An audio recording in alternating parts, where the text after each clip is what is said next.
සියලු දෙනාටම සුබ දවසක්. අපි මීට කලින් වීඩියෝ දෙකකින් මේ පදාර්ථයේ යාන්ත්‍රික ගුණ හරි උසස් පෙළ භෞතික විද්‍යාව යටතේ තියෙන 10 වෙනි පාඩම පදාර්ථයේ යාන්ත්‍රික ගුණ පාඩමේ කොටස් දෙකක් සාකච්ඡා කරා. ප්‍රත්‍යස්ථාවය සහ ඊළඟ වීඩියෝ එකේ අපි කතා කරේ දුෂ්ටාවිතාවය. ඉතින් මුලින්ම මම සියලු දෙනාටම කියනවා මේ වීඩියෝ දෙක බලලා නැත්නම් බලලා ඉන්න. මොකද දැන් මේ අපි කතා කරන්නේ අද මේ පාඩමේ තියෙන අන්තිම කොටස. හරිද? 10 වෙනි පාඩමේ කියන්නේ පදාර්ථයේ යාන්ත්‍රික ගුණ පාඩමේ තියෙන කොටස් තුනේ අන්තිම කොටස පුස්තික ආතතිය. ඒක සම්පූර්ණ වුණාම පාඩම සම්පූර්ණ වෙනවා. එතකොට අපි දැන් පදාර්ථයේ ප්‍රධාන වශයෙන් යාන්ත්‍රික ගුණ තුනක් තියෙනවා. එකක් තමයි ප්‍රත්‍යස්ථතාවය. මම ඒ කියන්නේ කලින් වීඩියෝ එක සඳහන් කරා, පැහැදිලි කිරීමක් කරලා තියෙන්නේ. ඒකම දුෂ්ටාවිතාවය. ඒකම තව මේ ප්‍රධාන ගුණයක් තමයි මේ පුස්තික ආතතිය. දැන් අපිට මේ පාඩම ඉතාමත් වැදගත් වෙන්නේ විභාගයේදී අනිවාර්යයෙන්ම රචනා ප්‍රශ්නයක් එනවා. ඒකම MCQ 3ක් 4ක් වගේ අනිවාර්යයෙන්ම පේපර් එකේ එනවා. ඒ ප්‍රශ්න කරන රටාව වැදගත්, ප්‍රශ්න එන විදිය, හරි ප්‍රශ්න වලට පිළිතුරු ලියන ආකාරය පවා වැදගත්. මේ පාඩම් වලින් එන ප්‍රශ්න. ටිකක් ලේසි ප්‍රශ්න තමයි ගොඩක් වෙලාවට විභාගෙට එන්නේ. හොඳයි. දැන් මේ පුස්තික ආතතිය කියන්නේ මොකක්ද කියලා බලමු මුලින්ම. හරිද? එතකොට දැන් ඔයගොල්ලෝ අපි බලමු දැන් මම මේකට එන්න කලින් මේ පුස්තික ආතතිය නිසා ඇතිවන භෞතික ප්‍රතිඵල අපිට සාමාන්‍ය ජීවිතයේදී දැක ගන්න පුළුවන් අවස්ථා. ඔයගොල්ලෝ දැකලා ඇති ගොඩක් වෙලාවට සමහරවිට බලන්න මෙන්න මේ වගේ අවස්ථා. හරිද? අපි ගත්තොත් සමහර කුඩා කෘමීන්, හරි පොඩි මේ වගේ කෘමීන්, තා කුඩා කෘමීන් ඔයගොල්ලෝ දැකලා ඇති මේ ජලය මතු පිට ගමන් කරනවා. හරි? පාද 6ක් විතර, පාද 8ක් විතර තියෙන කෘමීන් මේ ජල පුෂ්ඨය මත ගමන් කරනවා. මේ ජල පුෂ්ඨේ නම් හරිද? කෘමියව ගිලෙන්නේ නැහැ. ඊට පස්සේ සමහරවිට දැකලා ඇති මේ ද්‍රවයක් මතු පිට ජලය තුල අපිට ඕන නම් මේ සිහින් ඉදිකටු පා කරන්න පුළුවන්. සමහරවිට කරලාත් ඇති. හරිද? ඊළඟට සමහරවිට දැකලා ඇති දැන් අපි මේ වගේ වීදුරුවකට අපි දැන් ජලය වගේ දැම්මොත් ටිකක් පැතිරලා යනවා. වීදුරුවකට ජලය දැම්මහම පැතිරලා යනවා. හැබැයි රසදිය වගේ දැම්මහම ඔයගොල්ලෝ දැකලා ඇති අනිවාර්යයෙන්ම මේ රසදිය නිකන් ගෝල බවටපත් වෙනවා. ගෝලිකා බවටපත් වෙනවා. ඒ කියන්නේ රසදිය වලින් වීදුරුව තෙත් කරන්නේ නැහැ. හරි එතකොට ජලය වගේ දැම්මහම මේ වීදුරුව තෙත් කරනවා. හොඳට පැතිරෙනවා. ඊළඟට අපි දැන් ගත්තොත් ජලකරාමයකින් වැස්සෙන දැකලා මේ වගේ අවස්ථා මේ ජලකරාමයක් අපි නිකන් ඔය වගේ අවස්ථාවක මේකෙන් අර වැස්සෙන ජලය මේකෙන් ඉවත් වෙනවත් එක්කම ගෝලීය ජල බිඳු බවට පත් වෙනවා. ඒතකොට ඔක්කොම මේ පුස්තිකාතතිය කියන යාන්ත්‍රික ගුණය නිසා සිදුවන දෙයක්. දැන් අපි පුස්තිකාතතිය කතා කරන්නේ මේ ද්‍රව සඳහා මේ පාඩමේ දිගටම. හරිද? ඒතකොට මෙන්න මේ පුස්තිකාතතිය ගුණය නිසා මේ ද්‍රවවල තියෙන හරිද අපිට දැක බලා ගන්න පුළුවන් මේ සංසිද්ධීන් කිහිපයක් මම පෙන්වුවේ. සමහරවිට තව දැකලා ඇති සමහර ඔය හබරල කොළවල වගේ ඔයගොල්ලෝ දැකලා ඇති. දැන් හබරල කොළයක් වගේ ගත්තොත් අපි මේකට ජලය දැම්මොත් මේක තෙත් වෙන්නේ නැහැ. ගෙලින්ම ජලයේ බිඳු බවට හැරෙනවා. දැකලා ඇති. නේ ජලයේ බිඳු බවට හැරෙනවා. හරිද? එතකොට දැන් සමහරවිට ඔයගොල්ලෝ මේ වගේ අවස්ථාවල දැකලා ඇති. දැන් මේ වගේ ද්‍රවයක් ගත්තාම ද්‍රවයක් සෑම විටම වාජනයකනේ අන්තර්ගත වෙන්නේ. එතකොට නිකන් ඔයගොල්ලන්ට බැලුව හැකි නිකන් මේ ද්‍රවයට ඕන නම් නිකන් ඇඟිල්ල තියලා නිකන් මේ ද්‍රවයේ මතු පිට නිකන් අර පටලයක් වගේ තියනවා වගේ හැසිරෙනවා. එහෙම කියලා පටලයක් නැහැ. හරිද? නිකන් අපිට මේක එහෙන් තද කරොත් නිකන් මේක ටිකක් පහළ දෙනවා. නිකන් හරියට හිතන්නකො මේ වගේ අපි රබානක් වගේ හිතන්නකො නිකන් අර පොඩි කාලේ හදන්නේ රබර් පටලයක් පාවිච්චි කරලා මේ වගේ රබානක් වගේ හදාගත්තොත්. නැත්නම් ඉටි කොලයක් දාලා නේ මොකක් හරි රවුමක් අරගෙන උඩින් ඉටි කොලයක් දානවා. රබානක් වගේ. නැත්නම් රබර් මොකක් හරි පටලයක් දානවා. දැම්මහම නිකන් අපේ ඇඟිල්ල තියලා මේක තද කරාද නිකන් පහළට එවෙනවා. ඇඟිල්ල ගත්තාම උඩට එනවා. ඒ කියන්නේ නිකන් උඩ නිකන් අර පටලයක් වගේ හැසිරෙනවා. හරි ඕනම ද්‍රවයක් නිකන් එයාගේ මතු පිට පටලයක් වගේ හැසිරීමක් පෙන්눔 කරනවා. හරි ඒකත් ඒ පුස්තිකාතතියේ බලපෑමක් නිසා සිදුවන සංසිද්ධියක්. එහෙම කියලා මේ ද්‍රවයක මතු පිට ඇත්තටම පටලයක් පේන්නේ නැහැ. පටලයක් වගේ හැසිරෙනවා. හරිද? ඒ වගේ මේ සංසිද්ධීන් අපිට විස්තර කරන්න පුළුවන් මේ පුස්තික ආතතිය නිසා සිදුවන දේවල් ලෙස. අපි මේවා බලමු ඉදිරියේදී මේ පාඩමේ විස්තරාත්මකව. හොඳයි. දැන් අපිට මේකේ මුලින්ම දැනගන්න තියෙනවා මේ සංසක්ති සහ ආසක්ති බල කියන්නේ මොනවද කියලා. හරි ඊට අමතරව තව පොඩි උදාහරණයක් මම කියන්නම්. මේවත් ඔයගොල්ලෝ සාමාන්‍යයෙන් කරලත් ඇති ඔය ශ්‍රී ලංකා උපකරණ වලත් මේ වගේ ඒවා තියෙනවා. හරි මේ වගේ හිතන්න අර ඔයගොල්ලෝ දැකලා ඇති කඩේත් ගන්න තියෙනවා මේ සබන් බෝල පුම්බන. හරි මෙන්න මේ වගේ එකක් නේ. මේකේ සබන් දීර ටික දාලා හරි මේකේ ඔබලා අරගෙන කටින් පිම්බාම සබන් බෝල හැදෙනවා. ඒකත් මේ පුස්තිකාර්ධයත් එක්ක පැහැදිලි කරන්න පුළුවන්. ඒකේ ප්‍රතිඵලයක් නිසා තමයි සිදු වෙන්නේ. ඒතර මේ වගේ හිතන්න අපි මේ වගේ කම්බිරාමුවක් හදාගෙන හරි මේ කම්බිරාමුව මේකේ මැද මම මේ වගේ මැද මොන්නේ නූලක් දානවා. සිහින් නූලක්. හරි දාලා මේක මම සබන් දියරේක ඔබලා ගත්තාම මේකේ ඔයගොල්ලෝ දැකලා ඇති සබන් පටලයක් හැදෙනවනේ. පොඩි කාලේ ඔයගොල්ලෝ කරලා තිනවා. සාමාන්‍ය දේවල්. සබන් පටලයක් හැදෙනවා මේකේ. සබන් පටලයක් හැදෙනවා. ඊට පස්සේ මම මේ සබන් පටලය හැදුනහම මේ නූල දාලා තිනවා මේ විදිහට කම්බිරාමුවේ. හරිද? කම්බිරාමුවක්. මම මේකේ මේ නූලෙන් එක පැත්තක සබන් පටල කොටස ඇඟිල්ලෙන් බිදිනවා. හරිද? ඇඟිල්ලෙන් මම තද කරලා බිඳලා දානවා. මොකකින් හරි. එතකොට අපිට මේකේ පේනවා පැහැදිලිව. හරිද? ඒක බින්ද ගමන් දැන් කලින් බිදින්න කලින් මේ නූල ඔහොම තියනවනේ කෙලින්. හරිද? ඔය එක පැත්තක තියෙන සබන් පටල කොටස බින්දහම සබන් පටල කොටස බින්දහම වෙන්නේ මෙන්න මේ නූල මොකද වෙන්නේ? දැන් මේ පැත්තෙන් බින්දනම් මේ නූල මෙහාට ඇදෙනවා. මේ පැත්තෙන් බින්දනම් මේ සබන් පටල කොටස නූල මෙහාට ඇදෙනවා. දැන් අපිට මෙන්න මේ වගේ හැඩයක් තමයි නූලේ වෙන්නුම් කරන්නේ. මේ හරිය සබන් පටලේ නෑ බින්දා. මෙන්න සබන් පටලේ මේ පැත්තේ තියෙන. ඒ කියන්නේ මේ නූල මත මොකක් හරි බලයක් ඇති වෙනවා. මේ සබන් පටලෙන් මේ නූල මත මෙහාට බලයක් ඇති වුණා හින්දා තමයි මේක මෙහාට ආවේ. නූල. හරිද? දැන් මෙහෙම තීත්‍ති කොහාටවත් මේක ඇලෙන්නේ නැහැ කියන්නේ. ඒ කියන්නේ මේ පැත්තෙනුත් බලය ඇති වෙනවා මේ පැත්තෙනුත් ඊට හා සමාන බලයක් ඇති වෙලා තිබ්බා. ඒකින්ද මේ බල දෙක සමාන හින්දා තමයි මේ නූල කොහම හරි කෙලින් තිබ්බේ. දැන් මේ පැත්තේ පටලේ බින්දහම මේ පැත්තෙන් එන බලය නැති වෙලා ගිහිල්ලා මේ පැත්තේ බලය විතරක් එන හින්දා මේ නූල මේ පැත්තට වක්ක වෙනවා. ඒක සම්පූර්ණයෙන්ම මේ ද්‍රව පටලයකින් මේ නූල මත ඇතිවන මොකක් හරි බලයක් ඇති වෙනවා. ඒ බලයට අපි කියනවා පුස්තිකාතති බලය කියලා. ඉතින් අපිට මේ පාඩමේ ඔය පුස්තිකාතති බලය සම්බන්ධ සංසිද්ධීන් තමයි කතා කරන්න තියෙන්නේ. හොඳයි. දැන් මේක අපිට වැදගත් වෙනවා මේ සංසක්ති සහ ආසක්ති කියන බල. මම ඉක්මනට පොඩ්ඩක් විස්තර කරන්නම්. දැන් මේක අපිට තියරි ටිකක් වැඩිපුර තියෙනවා. කලින් කොටස් දෙකට වඩා. හරිද? එතකොට මේ අපි ගත්තොත් දැන් කිසියම් පදාර්ථ දෙකක් ස්පර්ශ වෙද්දී දැන් ඔයගොල්ලෝ දන්නවා ඕනම පදාර්ථයක් හැදිලා තින්නේ අණු පරමාණු වලින් අංශ වලින්නේ.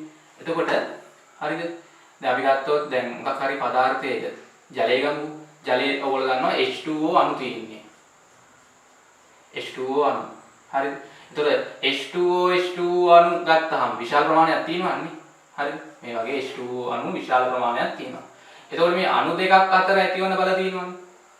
මේ අංශු අතර ඇතිවන බල වලට කියන්නේ අපි අන්තර් අණුක බල.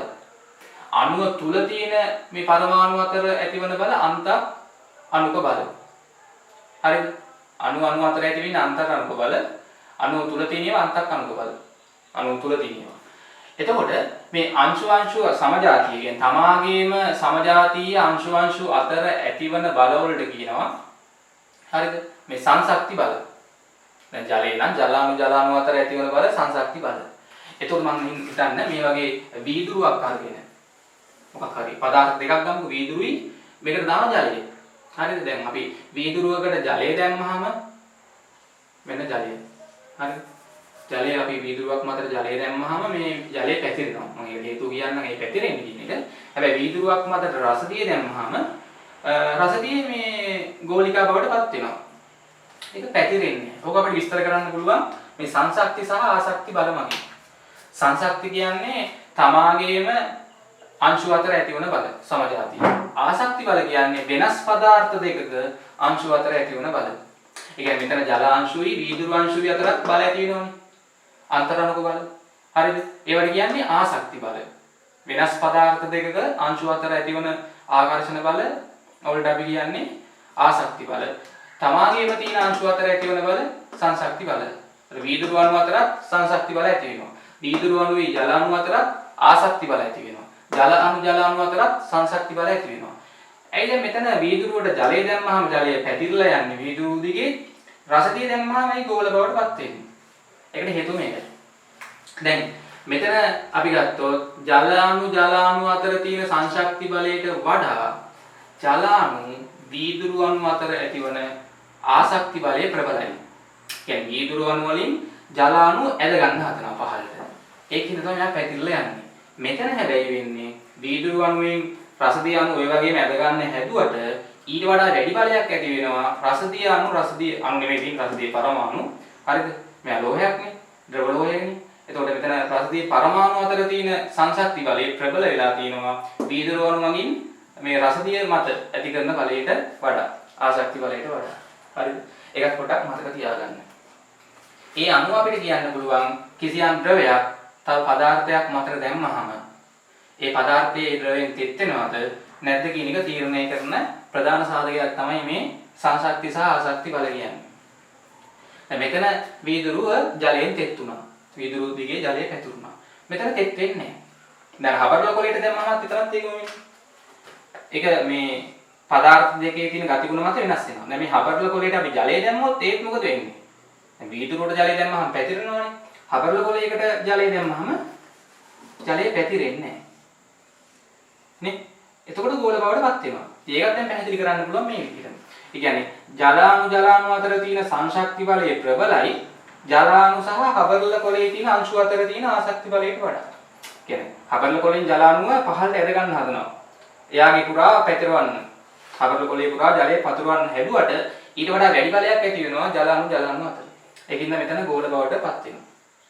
හරිද? ඒක මේ පදාර්ථ දෙකේ ස්වභාවය මත රඳා පවතින දෙයක්. ඊළඟට අපිට වැදගත් වෙනවා බලමු. දැන් අපි ගත්තොත් කිසියම් පදාර්ථයක් ද්‍රව පදාර්ථයක් ගත්තාම මේකේ තියෙනවා මේ අංශු. හරිද? මේ අංශු ඉතා විශාල ප්‍රමාණයක් තියෙනවා. ඒතර මේ අංශුවක් මත අංශු අතර බල ඇති වෙනවනේ දැන් මොහොම. මේ ද්‍රව පුෂ්ඨය. හරි මේ යාවදාංශුන්ගෙන් මේ අංශු අතර බල ඇති වෙනවා. අන්තරාණුක බල. එතකොට මේ බල මම මොහොම එක එක අංශුන්ගෙන් දැන් මේ අංශුව මත ඇති වෙන බල මම මේ ලකුණු කරන්නේ. නිකන් සම්මිතික ස්වභාවයක් පෙන්නනවා. අපි මේකට කියනවා බලයින් ගෝලී කියලා. දැන් මේ පුෂ්ටිකාලේදී අපිට මේ අන්තරාණුක වාදයෙන් පැහැදිලි කරන්න පුළුවන් මේ විදිහට. ඒ කියන්නේ ජල පුෂ්ඨයට යට තියෙන සියලුම අංශුන්ගේ බලයින් ගෝලයේ සමමිතිකයි. මේ හැම පැත්තෙම ඇති වෙන බල ටික කැපිලා ගිහිල්ලා නිකන් සම්ප්‍රයුක්ත බලයක් නෑ වගේ තියෙන්නේ.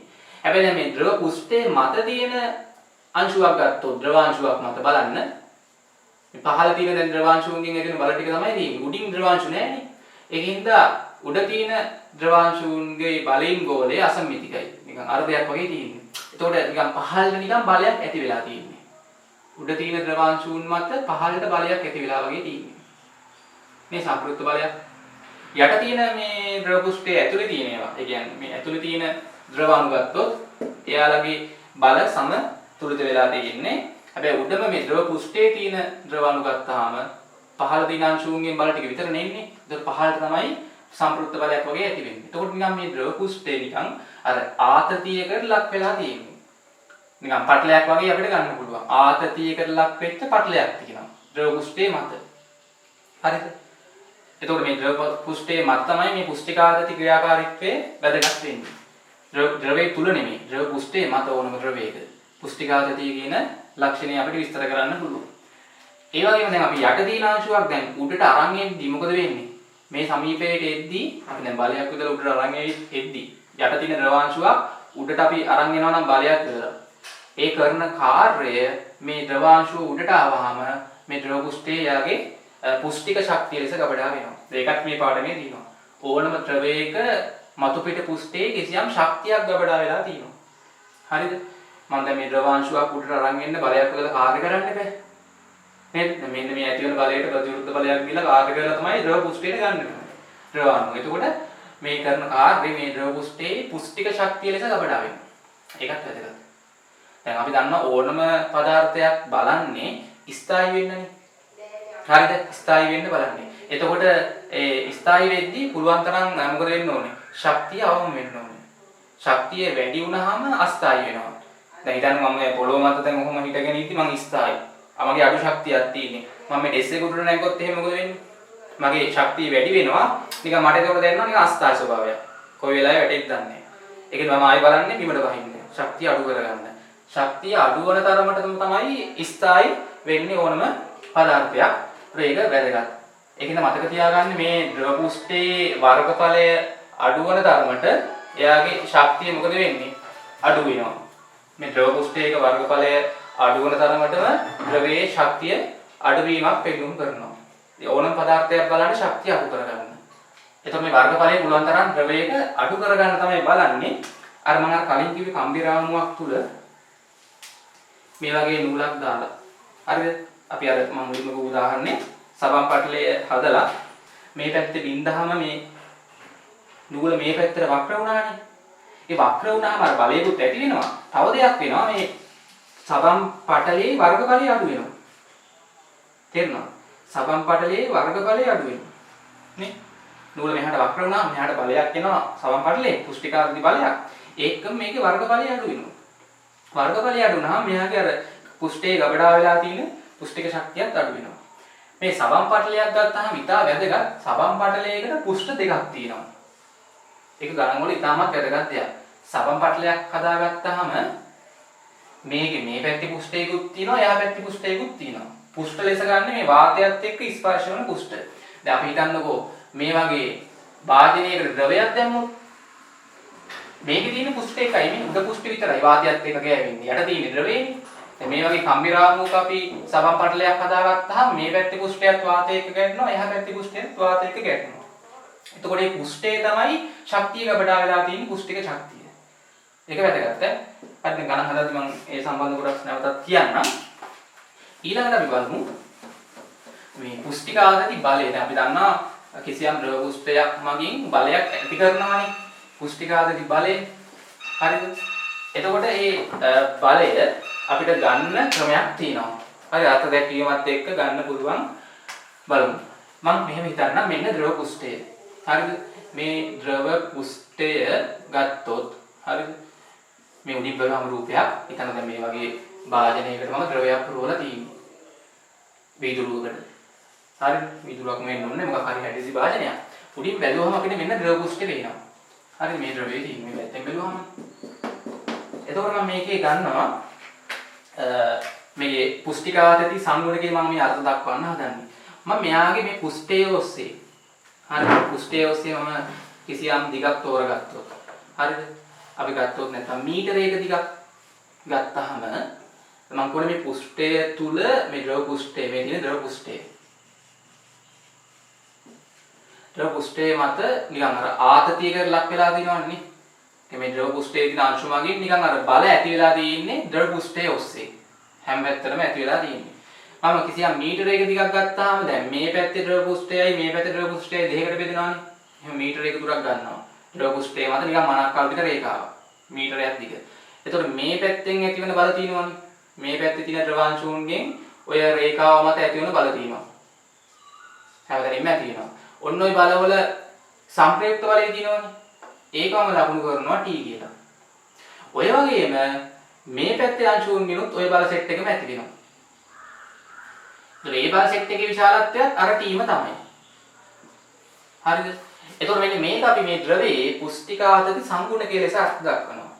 එතකොට මම මේ ද්‍රවයේම දැන් සාධාරණ දිගක් ගත්තොත් හරි මොකක් හරි L දිගක් ගත්තොත් මොකද වෙන්න ඕනේ? දැන් අපි දන්නවා මේ මනක්කල්පිත රේඛාව. මනක්කල්පිත රේඛාවේ මේ රේඛාව මත එක් පැත්තකට ඇතිවන බලය මීටරයක දිග රේඛාවක් ගත්තොත් එහෙම අර්ථ දක්වන්නේ. ද්‍රව පුෂ්ඨයක මතු පිට මීටරයක දිග රේඛාවක් ගත්තාම එක් පැත්තකට ඇතිවන බලයේ විශාලත්වය එම ද්‍රවයේ පුෂ්ඨික ආතති සංගුණකයේ ලෙස අර්ථ දක්වනවා. මට කියන්නේ එහෙනම් මේකේ සාධාරණ L දිගක් ගත්තාම මට කියන්න එක පැත්තකට ඇතිවන බලය F නම් හරිද කොහොමද ගන්නෙ?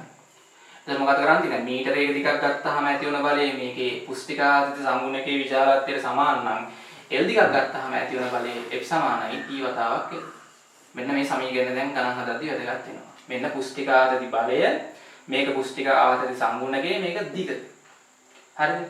මම මේකේ ගණන් වෙන විදිය කියන්නම්. එතකොට පුෂ්ඨික ආතති සංගුණකය හරි අදිශ රාශියක් ඒකේ ඒකක ගත්තොත් මොකක්ද එන්නේ? F යට L නේ. හරි F යට L. F කියන්නේ නිව්ටන්, දිගක් කියන්නේ මීටර. මීටරයක නිව්ටන් එන්නේ. හරි මාන ගන්නත් පුළුවන්. එතකොට පුස්තික ආතති සංගුණකේ අර්ථ දක්වා දෙවුණා මේක කී යුක්ත කරගත්තොත් හරි මම කලින් අර්ථ දැක්වුවා මේ ද්‍රව පුෂ්ඨයක මතු පිට මීටරයක දිග රේඛාවක් ගත්තාම එක් පැත්තකට ඇතිවන බලයට අපි කියනවා පුස්තික ආතති. ඒ කියන්නේ බලයේ විශාලත්වයේ සමානයි ඒ ද්‍රවයේ පුස්තික ආතති සංගුණකයට. එතකොට සාධාරණ L දිගක් ගත්තොත් ඇතිවන බලයේ එක පැත්තකට මොකද්ද වෙන්නේ? F සමානයි T. හරි. එතකොට මම හිතන්න දැන් මේ වගේ ද්‍රවයක ගිල්ලනවා ඔන්න වස්තුවක් දැන් තමයි වැඩි. හරි. ගණන් වලට එද්දි බලන්න ඕනේ ටික වැදගත්. ඔය වගේ ද්‍රව පුෂ්ඨයක් තුල මම මේ වගේ වස්තුවක් හිතන්නකො මෙන්න මේ වගේ වස්තුවක් ගිල්ලන්න හදන්නේ. මේක අපේ නිකන් හැඩය ගත්තොත් ඍජු කෝණාශ්‍ර හරස්කඩක් සහිත වස්තුවක්. ඔන්න. බලමු මොකද වෙන්නේ කියලා ගිල්ලද්දී. හරිද? එතකොට මේකේ පැත්තක දිග මේ පැත්තේ පල්ල B. A B A B. දැන් ඔය දණ්ඩ ඔය ද්‍රවය තුල ගිල්ලනවා. හරිද? මෙතන මොකද මුලින්ම වෙන්නේ? මේ පහළ තියෙන මේ කොටස ඇවිල්ලා මේ ද්‍රවයේ ගෑවෙද්දිම වෙන්නේ ඔයගොල්ලෝ මේක දැකලා ඇති. අපි නිකන් ජලය පුරවපු වීදුරුවක් අරගෙන මොකක් හරි වස්තුවක් ගිල්ලද්දී අපිට පේනවා මේ ද්‍රවය මේකේ ගෑවෙද්දිම එක පාට මේ ද්‍රව පුෂ්ඨය මේකේ ඇලෙනවා, ඉස්සෙනවා. ඔයගොල්ලෝ දැකලා ඇති. හරිද? ඒ කියන්නේ මම නිකන් මේ පැත්තෙන් බලුවම පේන විදිහ මෙහෙම වස්තු වෙයිලා මේ ද්‍රව පුෂ්ඨයේ ගෑවෙද්දිම දැන් ද්‍රව පුෂ්ඨය දැන් ඔහොම තිබ්බනේ. මේක ගෑවෙද්දිම දැන් ද්‍රව පුෂ්ඨය ඔහොම ඉස්සෙන්න ගන්නවා. දැකලා ඇති ඔයගොල්ලෝ. හරිද? ඒ කියන්නේ ද්‍රව පුෂ්ඨයේ මත උඩට බලයක් ඇති වෙනවා වස්තුවේ. ඒකත් අර සංශක්ති සහ ආසක්ති බල. ඒ කියන්නේ මේ වස්තුවේ ඉතින් මේ වීදුරු ගන්නක් කියලා හිතන්නකෝ. මේ තියෙන්නේ ජලය පුරවපු වාදනයේ. හරිද? එතකොට මේ වස්තුව මේකේ ගාවද්දිම මේ ද්‍රව අංශු මත ඇති වෙනවා මේ වීදුරුවෙන් මේක වීදුරු දණ්ඩ කියලා හිතන්නකෝ. අපි කියන වස්තුව මොකක් හරි වී දණ්ඩක් හරි ගමන්නේ නැහැ. හරිද? ප්ලාස්ටික් දණ්ඩක් හරි ගමන්නේ නැහැ. එතකොට අපිට පේනවා මේක ගෑවෙද්දිම මේ ද්‍රවය මෙහෙම ඉස්සෙන්න ගන්නවා. ගෑවෙද්දිම. හරිද? ගෑවෙද්දි තමයි වෙන්නේ. ඊට පස්සේ මෙතන මේක මේ උඩට ඉස්සෙද්දි බලයක් ඇති වෙන්නේ නැහැ. හරි ඇති වෙන්නේ පුෂ්ඨික ආතති බලයෙන් තමයි මේ ද්‍රව පුෂ්ඨය උඩට උස්සන්න අවශ්‍ය බලය හැදෙන්නේ. එතකොට මේ වස්තුවෙන් ද්‍රව පුෂ්ඨය මත බලය උඩට කියන්නේ මේ වක්‍රය ඔස්සේ තමයි යන්නේ. ඔගේ ප්‍රතික්‍රියාව ද්‍රවයෙන් ද්‍රව පුෂ්ඨයෙන් වස්තුව මත බලය අනිත් පැත්ත පුෂ්ඨික ආතති බලය. හරි. එතකොට දැන් අපි බලමු මේ වගේ එක එක හැඩ තියෙන වස්තු මේ ද්‍රවයක පුෂ්ඨයේ ගිලුනහම ඇතිවන බල කොහොමද ගන්නෙ? මේ සමීකරණයෙන් ගන්න පුළුවන්. හරිනේ. නම් දැන් මේ ගත්ත අවස්ථාව බලන්න. දැන් මේක අපි ද්‍රවයේ ගිල්ලුවා. බලන්න මේ ද්‍රවයේ පුෂ්ඨික ආතති සංගුණකේ T. දැන් ද්‍රවය තුල ඔහොම ගිල්ලලා තියෙන්නේ. හරි. එතකොට දැන් මේ ද්‍රවය තුල ඔහොම ගිලුනහම වස්තුව මේ වස්තුවේ ගෑවෙන හැමතැනින්ම මේ ද්‍රවය උඩට ඉස්සෙලා තියෙන්නේ. මේ පැත්තෙනුත් ද්‍රවය උඩට ඉස්සෙලා තියෙන්නේ. මේ පැත්තෙනුත් නිකන් ද්‍රවය උඩට වක්‍ර වෙලා තියෙන්නේ හැම පටෙම එහෙමයි. එතකොට දැන් මෙතන අපි බලමු ද්‍රව පුෂ්ඨයත් එක්ක වස්තුවේ කොච්චර දිගක් මුළු දිග ගෑවෙනවද? එතකොට මේ පැත්තෙන් B දිගක් ගෑවෙනවා, A දිගක් ගෑවෙනවා ද්‍රව පුෂ්ඨයේ ආයි B දිගක් ආයි A දිගක්. එතකොට මුළු දිග A ධන B ධන A ධන B. මෙයාගේ පුෂ්ඨික ආතති සංගුණකේ T නම් මේ වස්තුව මත ඇතිවන බලය සමානයි TL පුෂ්ඨික ආතති සංගුණකේ වැඩි කරන්න ඕනේ A ධන A 2A B ධන B 2B. ඔන්න මුළු දිග. හරි දෙකක් ගත්ත හැකි එළියට දේවරත්ති වතාවක් A ධන B. ඔන්න පුෂ්ඨික ආතති බලය මේ වස්තුව මත මෙයා වස්තුව අපි ද්‍රවය තුල ගිල්ලපු වස්තුව මත ඇතිවන බලය. දැන් ඔකේ දිශාවකුත් තියෙනවා. බලයේ විශාලත්වයකුත් තියෙනවා දිශාවකුත් තියෙනවා. ওই දිශාව මම ගන්න විදිය පැහැදිලි කරන්නම් මේ ස්පර්ශ කෝණයත් එක්ක. මම මේක කිව්වනේ දැන් මේ වස්තුව මේකේ ගෑවෙද්දිම මේ ද්‍රව පුෂ්ඨයේ මෙහෙම වක්‍ර වෙනවනේ. ඇත්තටම මෙන්න මේ ද්‍රව පුෂ්ඨයේ මේ වස්තුවේ ගෑවෙන තැනට මම ස්පර්ශකයක් යහුවොත් මේ වක්‍රයේ ස්පර්ශකයක් යහුවොත් අන්නේ ස්පර්ශකයේ පිහිටන දිශාව ඔස්සේ තමයි මේ බලයේ දිශාව පිහිටන්නේ. ඔක නිව්ටන්ගේ තුන්වන නියමයට අනුව කියන්නත් ඕනේ. මොකද මෙතන වස්තු දෙකක් තියෙනවා. එකක් තමයි මේ ගිල්ලන වස්තුව, අනිත් එක තමයි මේ ද්‍රවය. එතකොට වස්තුවෙන් ද්‍රව පුෂ්ඨයේ උඩට නෑදෙන්නේ. වස්තුවම ගිල්ලද්දී ද්‍රව පුෂ්ඨයේ උඩට ඉස්සෙනවා නම් ද්‍රව පුෂ්ඨයේ මත බලය උඩට. සමහර අවස්ථාවල මේ ද්‍රව පුෂ්ඨයේ පහළට හැරෙනවා. දැන් මේක රසදිය දාපු රසදිය තිබ්බනම් මේක ඔයගොල්ලෝ දැකලා ඇති. දැන් සාමාන්‍ය ජලය හදන්නේ උත්තල මාවක. එතන ජලය සාදන්නේ උත්තල මාවකනේ. ජලයේ කිසියම් පුෂ්ඨයක ගෑවෙද්දී එතන නිකන් ද්‍රව පුෂ්ඨය උඩට ඉස්සෙනවා. ද්‍රව පුෂ්ඨය කිසියම් වස්තුවක ගෑවෙද්දී ගෑවෙන හැම තැනින්ම උඩට ඉස්සෙනවා. මේකේ වටේම ද්‍රව පුෂ්ඨය උඩට ඉස්සිලා තියෙනවා. පුෂ්ටිකාත්මක බලය මේ ද්‍රවයේ ඇතුලෙන් නෙමෙයි ඇති වෙන්නේ පුෂ්ඨයෙන් එන්නේ වස්තුව මත. කොච්චර ගිල්ලුවත් මේ පුෂ්ටිකාත්මක බලය වෙනස් වෙන්නේ නැහැ. මොකද මේ වස්තුවේ ගෑවෙන පුෂ්ඨෙන්නේ බලය එන්නේ. පහළට වස්තුව කොච්චර ගිල්ලුවත් පුෂ්ටිකාත්මක බලය වෙනස් වෙන්නේ නැහැ. හරිද? මතක තියාගන්න. පුෂ්ඨයෙන් ඇතිවන හින්දා.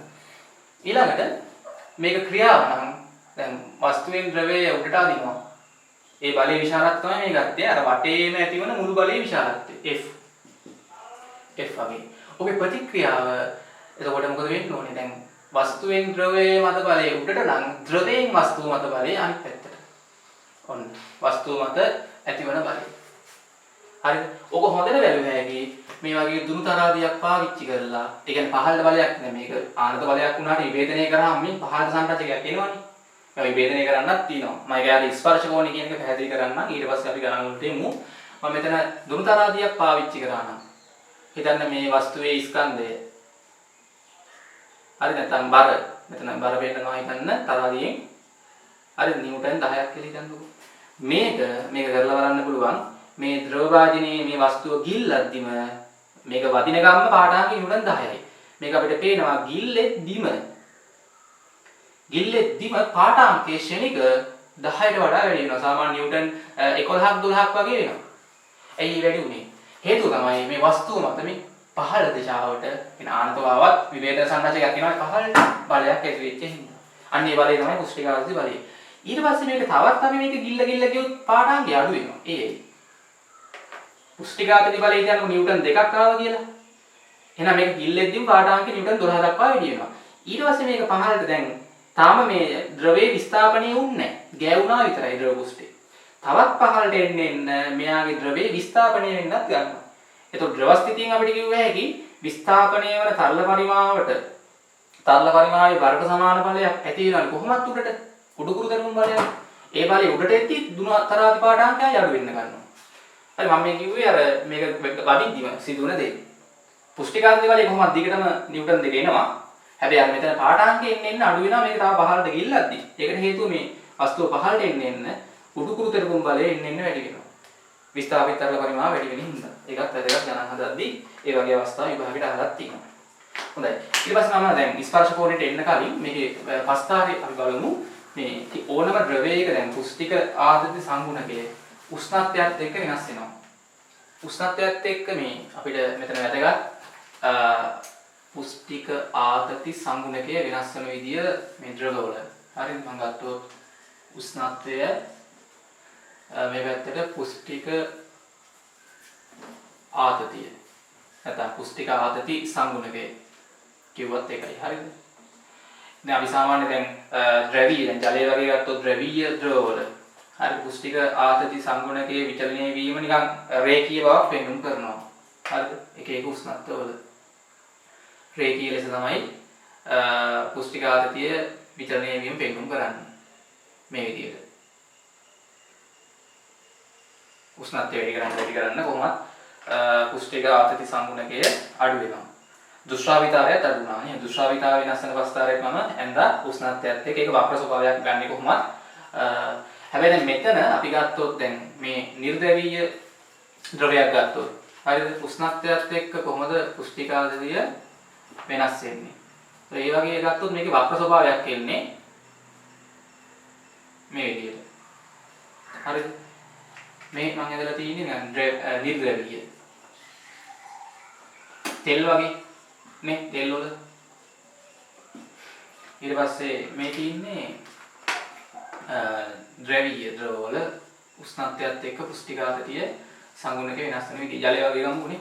එතකොට දැන් මෙතන බලන්න කිසියම් උෂ්ණත්ව පරාසයක් තුල කියන අඩු උෂ්ණත්වවලදී මෙතන අපිට කියන්න පුළුවන් ද්‍රවීය ජලයේ පුෂ්ටික ආතති සංගුණකේ වැඩි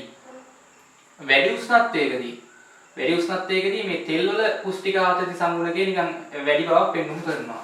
ඉතින් ඔකට හොඳ උදාහරණයක් තියෙනවා අපි ගත්තොත් දැන් උණුසුම් සුප් කෝප්පයක් ගත්තොත් හරි සුප් බීලා ඇති මේක දෙකලත් සමානලට ආයි නැත්නම් බොද්දි බලන්න. හරිද? සුප් කෝප්පයක් ගත්තාම උණුසුම් සාමාන්‍ය සෙල්සියස් 80 වගේ 70 80 වගේ උෂ්ණත්වයක තියෙන සුදු කෝප්පයක් කරන් බැලුවොත් නිකන් උඩ පේනවා නිකන් තෙල් තට්ටු නිකන් තෙල් බෝල වගේ පේනවා. දැන් මේ උණුසුම් කෝප්පේ නිමෙන්න තිබ්බහම මේ තෙල් ගෝල ටික අතුරු දහන් වෙනවා. ඔය MCQ ප්‍රශ්න වලත් එහෙම අහලා තියෙනවා. මොකක්ද ඒකට හේතුව? දැන් ආරම්භයේදී සුදු කෝප්පේ උෂ්ණත්වය වැඩි උෂ්ණත්වයක් නේ. එතකොට ජලයේ කුෂ්ඨික ආතතියට වඩා තෙල් වල කුෂ්ඨික ආතතිය වැඩි. ඒකින්ද කුෂ්ඨික ආතතිය වැඩි වුණාම එයා අතර ඇති වුණ බලය වැඩි සංශක්ති බලය. ඒ කියන්නේ මේ තෙල් බෝල සහ ජලය අතර ඇතිවන ආසක්ති බලයට වඩා තෙල් බෝල අතර ඇතිවන සංශක්ති බලය වැඩි. ඒකින්ද එයා බෝල බවට පත් වෙනවා. ඊට පස්සේ දැන් අඩු මේක කූල් වෙද්දී නිමෙන්න ඉඩ ඇරියාම උෂ්ණත්වය අඩු වුණාම වෙන්නේ තෙල් වල කුෂ්ඨික ආතතියට වඩා මේ ජලයේ කුෂ්ඨික ආතතිය වැඩිනේ. එතකොට අර ජලයේ මගින් තෙල් අංශු මත ඇතිවන ආසක්ති බලය ප්‍රබල වෙනවා තෙල් අංශු අතර තියෙන සංශක්ති බලයට වඩා. එතකොට තෙල් බෝල ටික දී වෙලා යනවා. අර ඔය සමහර රචනා ප්‍රශ්නවලත් අහලා තියෙනවා. වැදගත්. ඊට පස්සේ බලමු මේ ස්පර්ශ කෝණය. ස්පර්ශ කෝණය. හරි ස්පර්ශ කෝණය ගත්තොත් මම මේක කලිනුත් කිව්වා දැන් අපි කිසියම් මේ වගේ හිතන්නකො වීදුරු වාදනයක් තුල අපි ජලය දැම්මොත් ඕගොල්ලන්ට පේනවා මේ ජලය මේ වීදුරුවේ හොම වටේ ගෑවෙන වෘත්තාකාර ප්‍රදේශයක් නෙන්නේ. වෘත්තාකාර වීදුරුවක් ගත්තොත් හරස්කඩ මේ ගෑවෙන වීදුරුවේ ගෑවෙන සෑම තැනින්ම ද්‍රව කුෂ්ඨය උඩට වක්‍ර වෙන්නේ. අපි සාමාන්‍යයෙන් කියනවා ජලය වගේ වසා දාන්නේ උත්තල මාවක ඔය වගේ. එහෙම ලොකුවටම වෙන්නේ නැහැ. මේ පාජනීය විශාලත්වය වැඩි වුණාම අපිට නිකන් මාවකයේ හොඳට බලා ගන්න බෑ. හැබැයි දැන් මේ වගේ කුඩා නිකන් කේශික බටයක් නේ පොඩි වීදුරු බටයකට අපි මේ ජලය දැම්මහම හොඳට මේ මාවකයේ පේනවා. අවතල මාවකයක්. ලොකු වාදනයකට වතුර දාලා එහෙම හොඳට මෙහෙම මාවකයේ පේන්නේ. හැබැයි මාවකයක් තියෙනවා ඔය වගේ. හරිද? මේ මාවකය සමතල වෙන්නේ නැහැ. හරි සමතල වෙන අවස්ථාවක් තියෙනවා. ජලය වගේ දැම්මොත් එහෙම වෙන්නේ නැහැ. එතකොට මෙන්න මෙතන මේ අර වටේ ගෑවෙන ද්‍රව කුෂ්ඨය බාදුනේ උඩට ඉස්තිලා තියෙන්නේ උත්තලයි. මේ අවතල මාවක. හරිද? එතකොට මෙන්න මේ ස්පර්ශ කෝණි කියන්නේ මේ ද්‍රව කුෂ්ඨය ඇවිල්ලා අර බඳුනේ ගෑවෙන තැනක් තියෙනවනේ. ඔහොම. නේ මේ බඳුනේ ගෑවෙන තැනට අපි ගහනවා ස්පර්ශකයක්. ඒ කියන්නේ ද්‍රව කුෂ්ඨයේ බඳුනේ ස්පර්ශ වන ලක්ෂයේදී ද්‍රව කුෂ්ඨයට අඳිනවා ස්පර්ශකයක්. ස්පර්ශකයක්. එතකොට දැන් මේ ද්‍රවයනේ මේ ස්පර්ශකය ගත්තොත් මේ ද්‍රවය තුලින් බඳුනත් එක්ක සාධන කෝණයක් තියෙනවනේ මේ කෝණෙ මේ. අපි θ කියලා ගත්තොත් ඔන්න ඔය කෝණයට අපි කියනවා ස්පර්ශ කෝණය. ඒක මේ ද්‍රවයේ ගතිගුණයි මේ බඳුනේ ගතිගුණයි මත ස්පර්ශ කෝණය වෙනස් වෙනවා. දැන් ජලයේ හිතන්නකො ප්ලාස්ටික් භාජනයකට දැම්මහම සාධන ස්පර්ශ කෝණය මේ යගේම නෙමෙයි වෙනස් වෙනවා. පෘෂ්ඨවල තියෙන ස්වභාවය මත වෙනස් වෙනවා ස්පර්ශ කෝණය. ජලයේ සඳහා ස්පර්ශ කෝණය නියතගයක් කියන්න බෑ. එයා ගැටෙන බඳුනේ තියෙන ස්වභාවයත් එක්ක වෙනස් වෙනා ස්පර්ශ කෝණය. දැන් අපි ගොඩක් වෙලාවට ගණන් වල මේ ගන්නවා ජලයේ වීදුරුත් එක්ක සාධන ස්පර්ශ කෝණය බිඳුවයි කියලා. ඒ බිඳුවයි කියන්නේ මෙහෙමයි. එතකොට වෙන්නේ දැන් මේ වාදනයේ නම් ඒ කියන්නේ මේ ද්‍රවය හොඳට මේ වීදුරු කියන්නේ ද්‍රවයෙන් වීදුරුව හොඳට තෙත් වෙනවානේ. ජලයෙන් මේ පදාර්ථයේ වීදුරුව හොඳට තෙත් කරනවා නම් මෙතන ස්පර්ශ කෝණය මේ වගේ එන්නේ. හරි. බලන්න එතකොට ඔන්න ඔය වගේ. මෙතන ස්පර්ශයේ හොත ස්පර්ශ කෝණේ බිඳුවක් වෙද්දි මොකද වෙන්න ඕනේ? මේ ස්පර්ශකයේ මෙහෙම ඇවිල්ලා සිරස් වෙන්නේ නැහැ. මේ කෝණේ බිඳුවක් වෙන්නේ. එතකොට හරියටම මේ මාවකය අර්ධ වෘත්තාකාර බවක් පෙන්වුම් කරන්නත් ඕනේ. ඒ ස්පර්ශ කෝණේ බිඳුවක් වෙද්දි දැන් මෙතන හරියටම අර්ධ වෘත්තාකාර වෙන්නේ මාවකේ. ඒ කියන්නේ ගෝලීය මාවකයෙන් අර්ධයක්ම මෙතන අපිට බලා ගන්න පුළුවන් ස්පර්ශ කෝණේ බිඳුවක් වෙද්දි. ස්පර්ශකයේ ඇඳෙන්නේ එතකොට මේ කුෂ්ඨයේ දිගේ. දැන් මෙතන කෝණෙම ඇන්නොත්. හරිද? බිඳුවක් එන්නේ. අපි ගොඩක් ගණන් වල බිඳුවයි කියලා ගන්නවා මේ ගණන් හදද්දී ස්පර්ශ කෝණය. ඒක වැදගත්. දැන් සමහර අවස්ථාවල මේ ස්පර්ශ කෝණය දැන් බිඳුව වෙන්න පුළුවන් අංශක 0.90 අතර වෙන්න පුළුවන්. සුළු කෝණයක් වෙන්න පුළුවන් අංශක 90 වෙන්න පුළුවන්. ස්පර්ශ කෝණය අංශක 90ක් වෙන්න මේ බඳුනට ද්‍රවය දැම්මහම මේ ද්‍රවය සමතල වෙන්න ඕනේ. දැන් මෙතන ස්පර්ශයක් ගහුවොත් මේ පුෂ්ඨය ඔස්සේම යන්නේ. සමතල ද්‍රව පුෂ්ඨයක් ගත්තොත් සමතල ගණන් වල අපිට වගේවත් තියෙනවා සමතල ද්‍රව පුෂ්ඨය. මේ වෙලාවේ මෙතන ස්පර්ශකය ගහුවොත් මේ පුෂ්ඨය ඔස්සේ යන්නේ නෙමෙයි. එතකොට මෙතන ස්පර්ශ කෝණය අංශක කීයද? 90යි. අංශක 90යි. සමහර අවස්ථාවල ස්පර්ශ කෝණය මොකක් වෙන්න පුළුවන්ද? දැන් රසදිය වගේ දැම්මොත් එහෙම මෙහෙම තියෙන්නේ. මේ වගේ වීදුරු බඳුනකට රසදිය දැම්මොත් මේ අර වෙන රසදිය. උත්තර මාවක හදන්නේ. දැන් මෙතන අපි ස්පර්ශ කෝණයට අරන් ගියාම මෙතන මම අඳිනවා ස්පර්ශකයක්. හරිද? ඒතකොට ද්‍රවයේ තුලින් මයින් ඕනේ බඳුනත් එක්ක සාධන කෝණය. මෙතන පේනවා පැහැදිලිව අංශක 90ට වඩා වැඩි මහ කෝණයක්. ඒ කියන්නේ මේ ද්‍රව පුෂ්ඨය බඳුනේ ගෑවෙන තැනට වක්‍රයේ ස්පර්ශකයක් ගන්න. ඒ ස්පර්ශකයත් එක්ක ද්‍රවයේ තුලින් තමයි කෝණෙමයි ඉන්නේ මේ. ද්‍රවයේ තුලින් බඳුනත් එක්ක සාධන කෝණය ස්පර්ශකය. ඒක තමයි ස්පර්ශ කෝණය. ඒක ඉතින් මේ ද්‍රවයේ ගති ගුණ මත මේ ගෑවෙන බඳුනේ ගති ගුණ මත වෙනස් වෙනවා. එතකොට බලය ඇති වෙන්නේ මෙන්න මේ ස්පර්ශකයේ ඔස්සේ. දැන් පුෂ්ටිකාදී බලය ගන්නවානේ. ඒ කියන්නේ මේ බඳුනේ අරය R පුෂ්ටික ආතති සංගුණකේ T.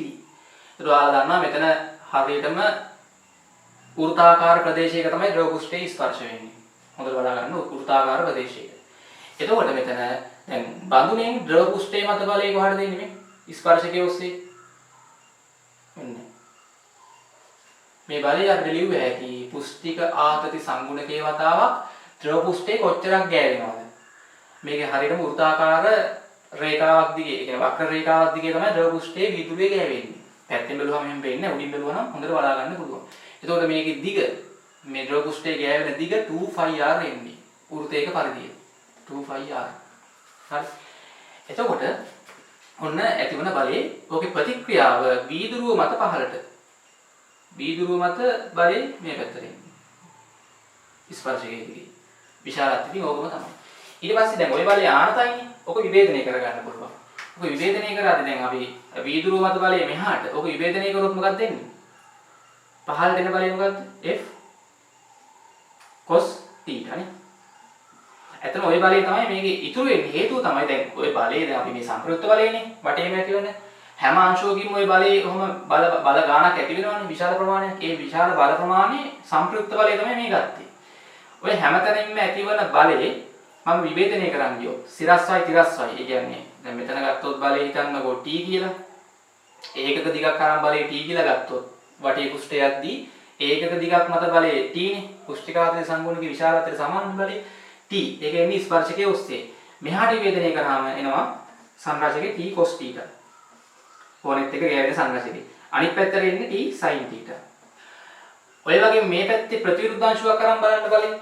හරිද? ඒතර ස්පර්ශකයේ ගත්තොත් මෙහෙම තියෙන්නේ මේ පැත්තට එන බලය දැන් T කියලා හිතන්නකො. මෙතන ඒකක දිගක් ගත්තොත් ද්‍රව පුෂ්ඨේ මත බලය T නේ. මුළු දිග ගත්තොත් මුළු බලය එන්නේ 2πr ගෙන් වැඩි කරේ. මෙතන ඒකක දිගක් මත බලය T නම් මම විභේදනය කරනවා. හරිද? මේ පැත්තට එනවා සංරාශකයේ T cos θ. මේ පැත්තට එන සංරාශකයේ මෙහාට T cos θ අනිත් පැත්තට T sin θ. මෙතන මෙහාට T cos θ මේ පැත්තට T sin θ. මොකද වෙන්නේ? අර T sin θ සංරාශක දෙක ප්‍රතිවිරුද්ධ වෙන හින්දා කැපිලා යනවා. ඒ කියන්නේ මේ වෘතයේ මේ ද්‍රව පුෂ්ඨයේ ගෑවෙන සම්පූර්ණ රවුමේ ඕනම ප්‍රතිවිරුද්ධ ලක්ෂ දෙකක් මත පුෂ්ඨික ආදී බලය ලකුණු කරලා තිරස් සංරචක දෙක ගත්තොත් ප්‍රතිවිරුද්ධ වෙන හින්දා කැපිලා යනවා මේ වගේ. ඉතුරු වෙන්නේ හැමතැනින්ම සිරස් සංරචක සෙට් එක. T cos θ සංරචක සෙට් එක තමයි ඉතුරු වෙන්නේ. ඒවා කොච්චර දිගක් එනවද? මුළු දිග 2πr දිගක් එනවා. ඒතර පහළට තමයි සංප්‍රයුක්ත බලය හිටින්නේ වීදුරුව මත. T cos θ ඒවා 2πr දිගක් එනවා. ඔතනින් බලය ගත හැකියි. නැත්නම් මේ මුළු බලය හොයලා cos θ ගෙන් වැඩි කරත් හරි එකපාරම. හරිද? තිරස් බල ටික කැපිලා යනවා. හරි. ස්පර්ශ කෝණය කියන එක වැදගත් ඈ. ඒක සුළු කෝණයක් අංශක බිඳුව 90 මහ කෝණයක් වෙන්නත් පුළුවන්. හරි. ඊළඟට දැන් ඔය එක එක මම ටියුට් එකේ දාලා තියෙනවා. දැන් මේකේ සම්පූර්ණ නෝට් එක හරි ප්‍රශ්න ටිකයි මම ගෲප් වලයි පේජ් එකේ අප්ලෝඩ් කරලා තියෙන. ඒවත් ඔයගොල්ලන්ට පුළුවන් ඩවුන්ලෝඩ් කරගෙන බලන්න. හරි. ඒවා වැඩිපුර තොරතුරු තියනවා දාලා සම්පූර්ණ නෝට් එක කියවන්න. තවත් මොනවද තේරුම් ගන්නත් පුළුවන්. දැන් මේකත් බලලා නෝට්ස් ටිකත් එක්ක ගණන් ටික හැදෙද්දි. හරි යාළුවන්ටත් කියන්න. මොකද මේ ටික වැදගත්. අනිවාර්යෙන්ම විභාගයට රචනා ගණනක් වෙනවනේ. ඊළඟට අපි බලමු දැන් එක එක මම දැන් මේකේ ඔක්කොම අවස්ථා ටික කියන්නේ නැහැ. ඔයගොල්ලන් ටියුට් එකේ කරන් ටිකක් හදන්න. එක එක දැන් හිතන්නකෝ මේ වගේ කුහර සිලින්ඩරයක් ගත්තොත්. හරි. කුහර සිලින්ඩරයක්. මම දැන් ගොඩක් ගණන් වල ස්පර්ශ කෝණයේ බිඳුවක් කියලා අරන් හදන්නේ. එතකොට අපිට ලේසි. නැත්නම් ස්පර්ශ කෝණය දාගෙන හදනවා නම් මම කිව්වා වගේ විවේචනය කරලා ගන්න ඕනේ. මේකේ අභ්‍යන්තරාරයේ සිම්පල් A, බාහිරාරයේ සිම්පල් B. නිකන් වීදුරු දණ්ඩක් ඇතුලේ කුහරයක් තියෙනවා. දැන් මේක ද්‍රවයේ ගිල්ලුවහම මොකද වෙන්නේ? හරි ස්පර්ශ කෝණය මම නිකන් බිඳුවයි කියලාම ගන්නම්කෝ. එතකොට දැන් ද්‍රවය මත බලය උඩට වීදුරුව මත බලය පහළට. එතකොට මේක දැන් මේ ඇතුළෙනුත් මොකද වෙන්නේ? දැන් මෙතන කුහරයක් තිබ්බහම ද්‍රවය ඇතුළෙනුත් උඩට ඉස්සෙනවා. තේරෙනවද? මේ ද්‍රවය ජලය උඩට ඉස්සෙනවා. මෙහෙනුත් බලය මේකේ වටේත් බලයක් ඇති වෙනවා. ඒ මේකේ ද්‍රව පෘෂ්ඨය 2π a ප්‍රමාණයක හැදිලා තියෙනවනේ ගෑවිලා. දිග වටේ ද්‍රව පෘෂ්ඨයේ දිග 2π වතාවක් r/v. එතකොට මේකේ වස්තුව මත මේ එළියෙනුත් එනවා බලයක් t වතාවක් 2π වටේ දිග ගෑවෙන b ඇතුළෙනුත් එනවා බලය. පුස්තිකා ආතති සංගුණකයේ වතාවක් 2π a. ඒ කියන්නේ මෙතන බලය ගත්තේ පුස්තිකා ආතති සංගුණකය වැඩි කරන්න ඕනේ ද්‍රව පෘෂ්ඨයේ ස්පර්ශ වන මුළු දිගින්. ද්‍රව පෘෂ්ඨය උඩ ද්‍රව පෘෂ්ඨයේ ස්පර්ශ වන මුළු දිගින්. ඊට පස්සේ මේ වගේ මම හිතන්නකෝ පහේ කාසියක් මොකක් හරි කාසියක්. කාසිය. හරි මේ වගේ ඝනකමක් තියෙන කාසියක් නිකන් අපි ගත්තොත් ඝනකමක් තියෙන කාසිය. හරි. එතකොට මේකේ විස්කම්භය D. කාසියේ ඝනකම T. දැන් මේක අපි ද්‍රවයක ගිල්ලුවොත් දැන් පැත්තෙන් බැලුවාම සහ උඩින් බැලුවාම වෙන්නේ මොකද්ද? උඩින් බැලුවාම වෙන්නේ මෙන්න මෙහෙම. රින් අරුජු කෝණාශ්‍රයක්. ඒ කියන්නේ ද්‍රවය තුල ගිල්ලුවාම නේ දැන් මම ගත්තොත් මේකේ ද්‍රවය ওই කාසිය දැන් ද්‍රවයක ගිල්ලුවාම පහේ කාසිය මේ විදිහට අවනේ. එතන මේකේ අර ස්පර්ශ වෙනවා නේද ද්‍රව පෘෂ්ඨය මේ නිකන් ඍජු කෝණාශ්‍රාකාර ප්‍රදේශයක තමයි ද්‍රව පෘෂ්ඨය උඩට ඉස්සෙන්නේ නේ. ද්‍රව පෘෂ්ඨය උඩට ඉස්සෙන්නේ දැන් මේ වගේ ද්‍රවයක ගිල්ලුවාම පහේ කාසිය හරි මේ වටේම නිකන් ඍජු කෝණාශ්‍රාකාර ප්‍රදේශයක තමයි ඉස්සෙන්නේ. ස්පර්ශ කොන බිඳුව නම් කාසිය මත මුළු බලය කී දෙන්නේ? පුස්තික ආතති සංගුණකයේ වතාවක් ද්‍රවයේ මුළු වටේ දිග d t d e. ඒ කියන්නේ 2d ධන 2t. ඔය වගේ ගන්න. ස්පර්ශ කොනේ තිබ්බොත් ඒ දිශාවට ස්පර්ශකය ගහලා බලයේ දිශාව ලකුණු කරලා ගන්න විභේදනය කරාම මේ ඉතුරු වෙන්නේ මොනවද? සිරස් සංරචකයේ තමයි ඉතුරු වෙන්නේ. ඊට දාලා cos කෝණේ θ නම් ස්පර්ශ කෝණේ cos θ ගෙන් ගුණ කරලා ගන්න ඕනේ මේක. හොඳයි. එතකොට මෙතනින් මූලික කොටස් ටික සම්පූර්ණ වෙනවා පුස්තිකාගතියත් එක්ක. හරිද? අපි ඊළඟ කොටසට එමු. හොඳයි. අර මට තව පොඩි කොටසක් කියන්න ඕනේ. ඔයගොල්ලෝ මම අර පාඩම් පටන් ගන්නදීම කිව්වා මේ වගේ මේ අර කෘමීන් කුඩා කෘමීන් ඔයගොල්ලෝ දැකලා ඇති මේ මම කකුල් ටික ලොකුට අදින්න නැහැ. මෙහෙම ලොකුට කකුල් නැහැ. හරිද? පාද 6 8 වගේ තියෙන කෘමීන් ඉන්නවනේ. හරි. එතකොට අර ජලය මත ඇවිදිද්දි මෙතන වෙන්නේ මෙහෙම දෙයක්. දැන් මෙතන දැන් අර අපි කලින් කතා කරේ දැන් වීදුරු දණ්ඩ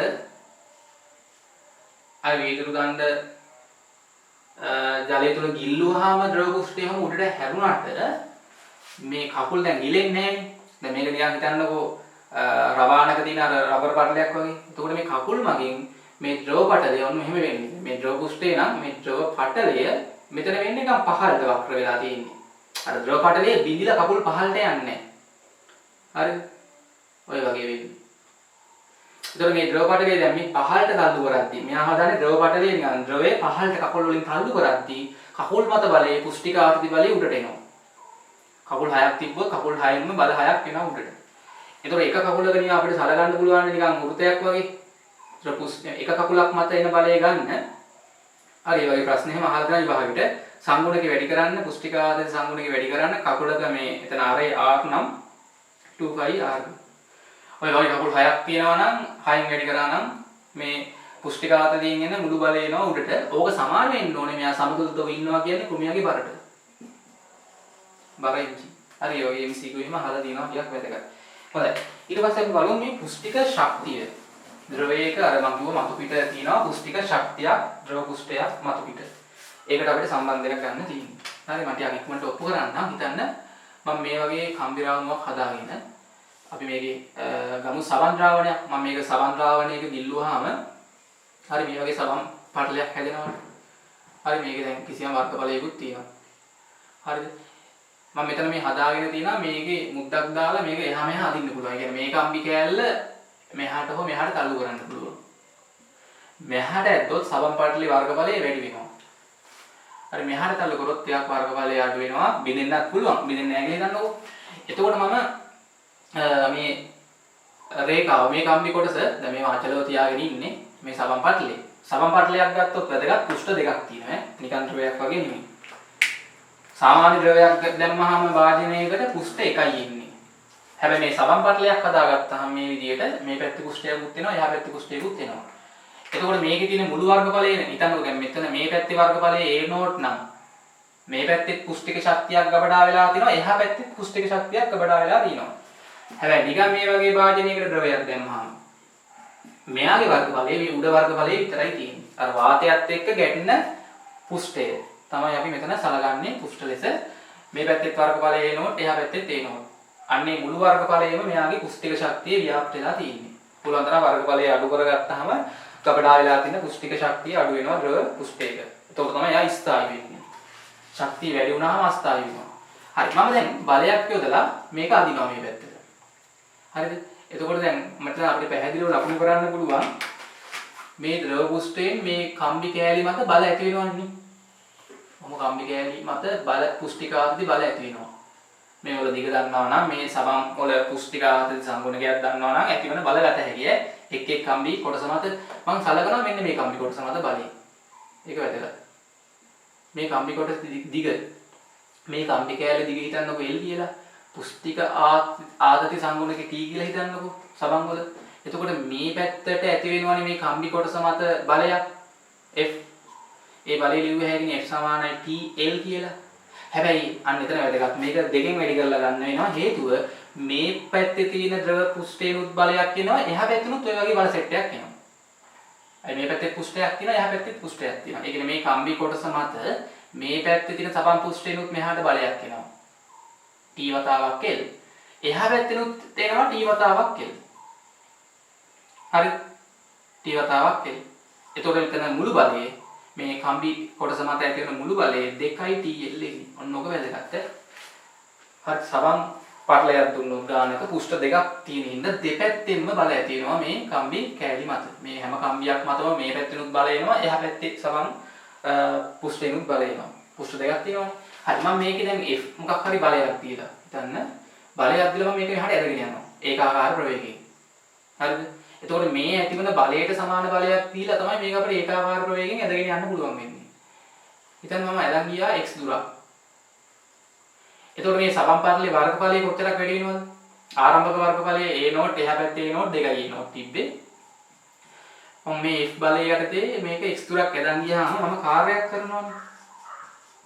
ඒ කාර්ය ශක්ති සංසිතික නියමයට අනුව මේකේ ගබඩා වෙනවා. කාර්ය සමානයි බලය වතාවක් මොකක්ද දෙන්නේ? විස්ථාපනය. බලයට දැන් මේ අපි මේ ඇතිවන සබන් පාටලෙන් කම්බි කෑල්ල මත ඇතිවන බලයට සමාන බලයක් දීලා තමයි ඇදලා යන්නේ. හරිද? ඔක 2යි TL. වතාවක් ඇදගෙන ගිය දුර x. හොඳට බලන්න මෙතන LX කියන්නේ මොකද්ද?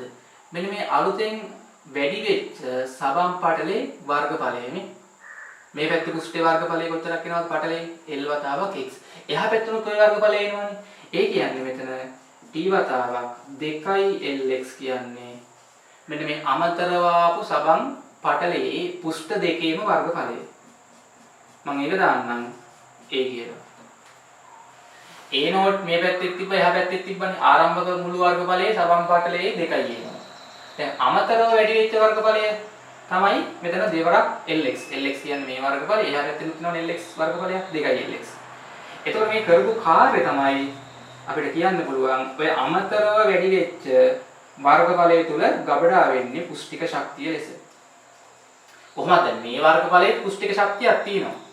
ඊට අමතරව අපි කරපු කාර්ය ගබඩා වෙනවා මෙන්න මේ වැඩි වෙච්ච වර්ගඵලයේ. ගබඩා වෙනවා ශක්තිය.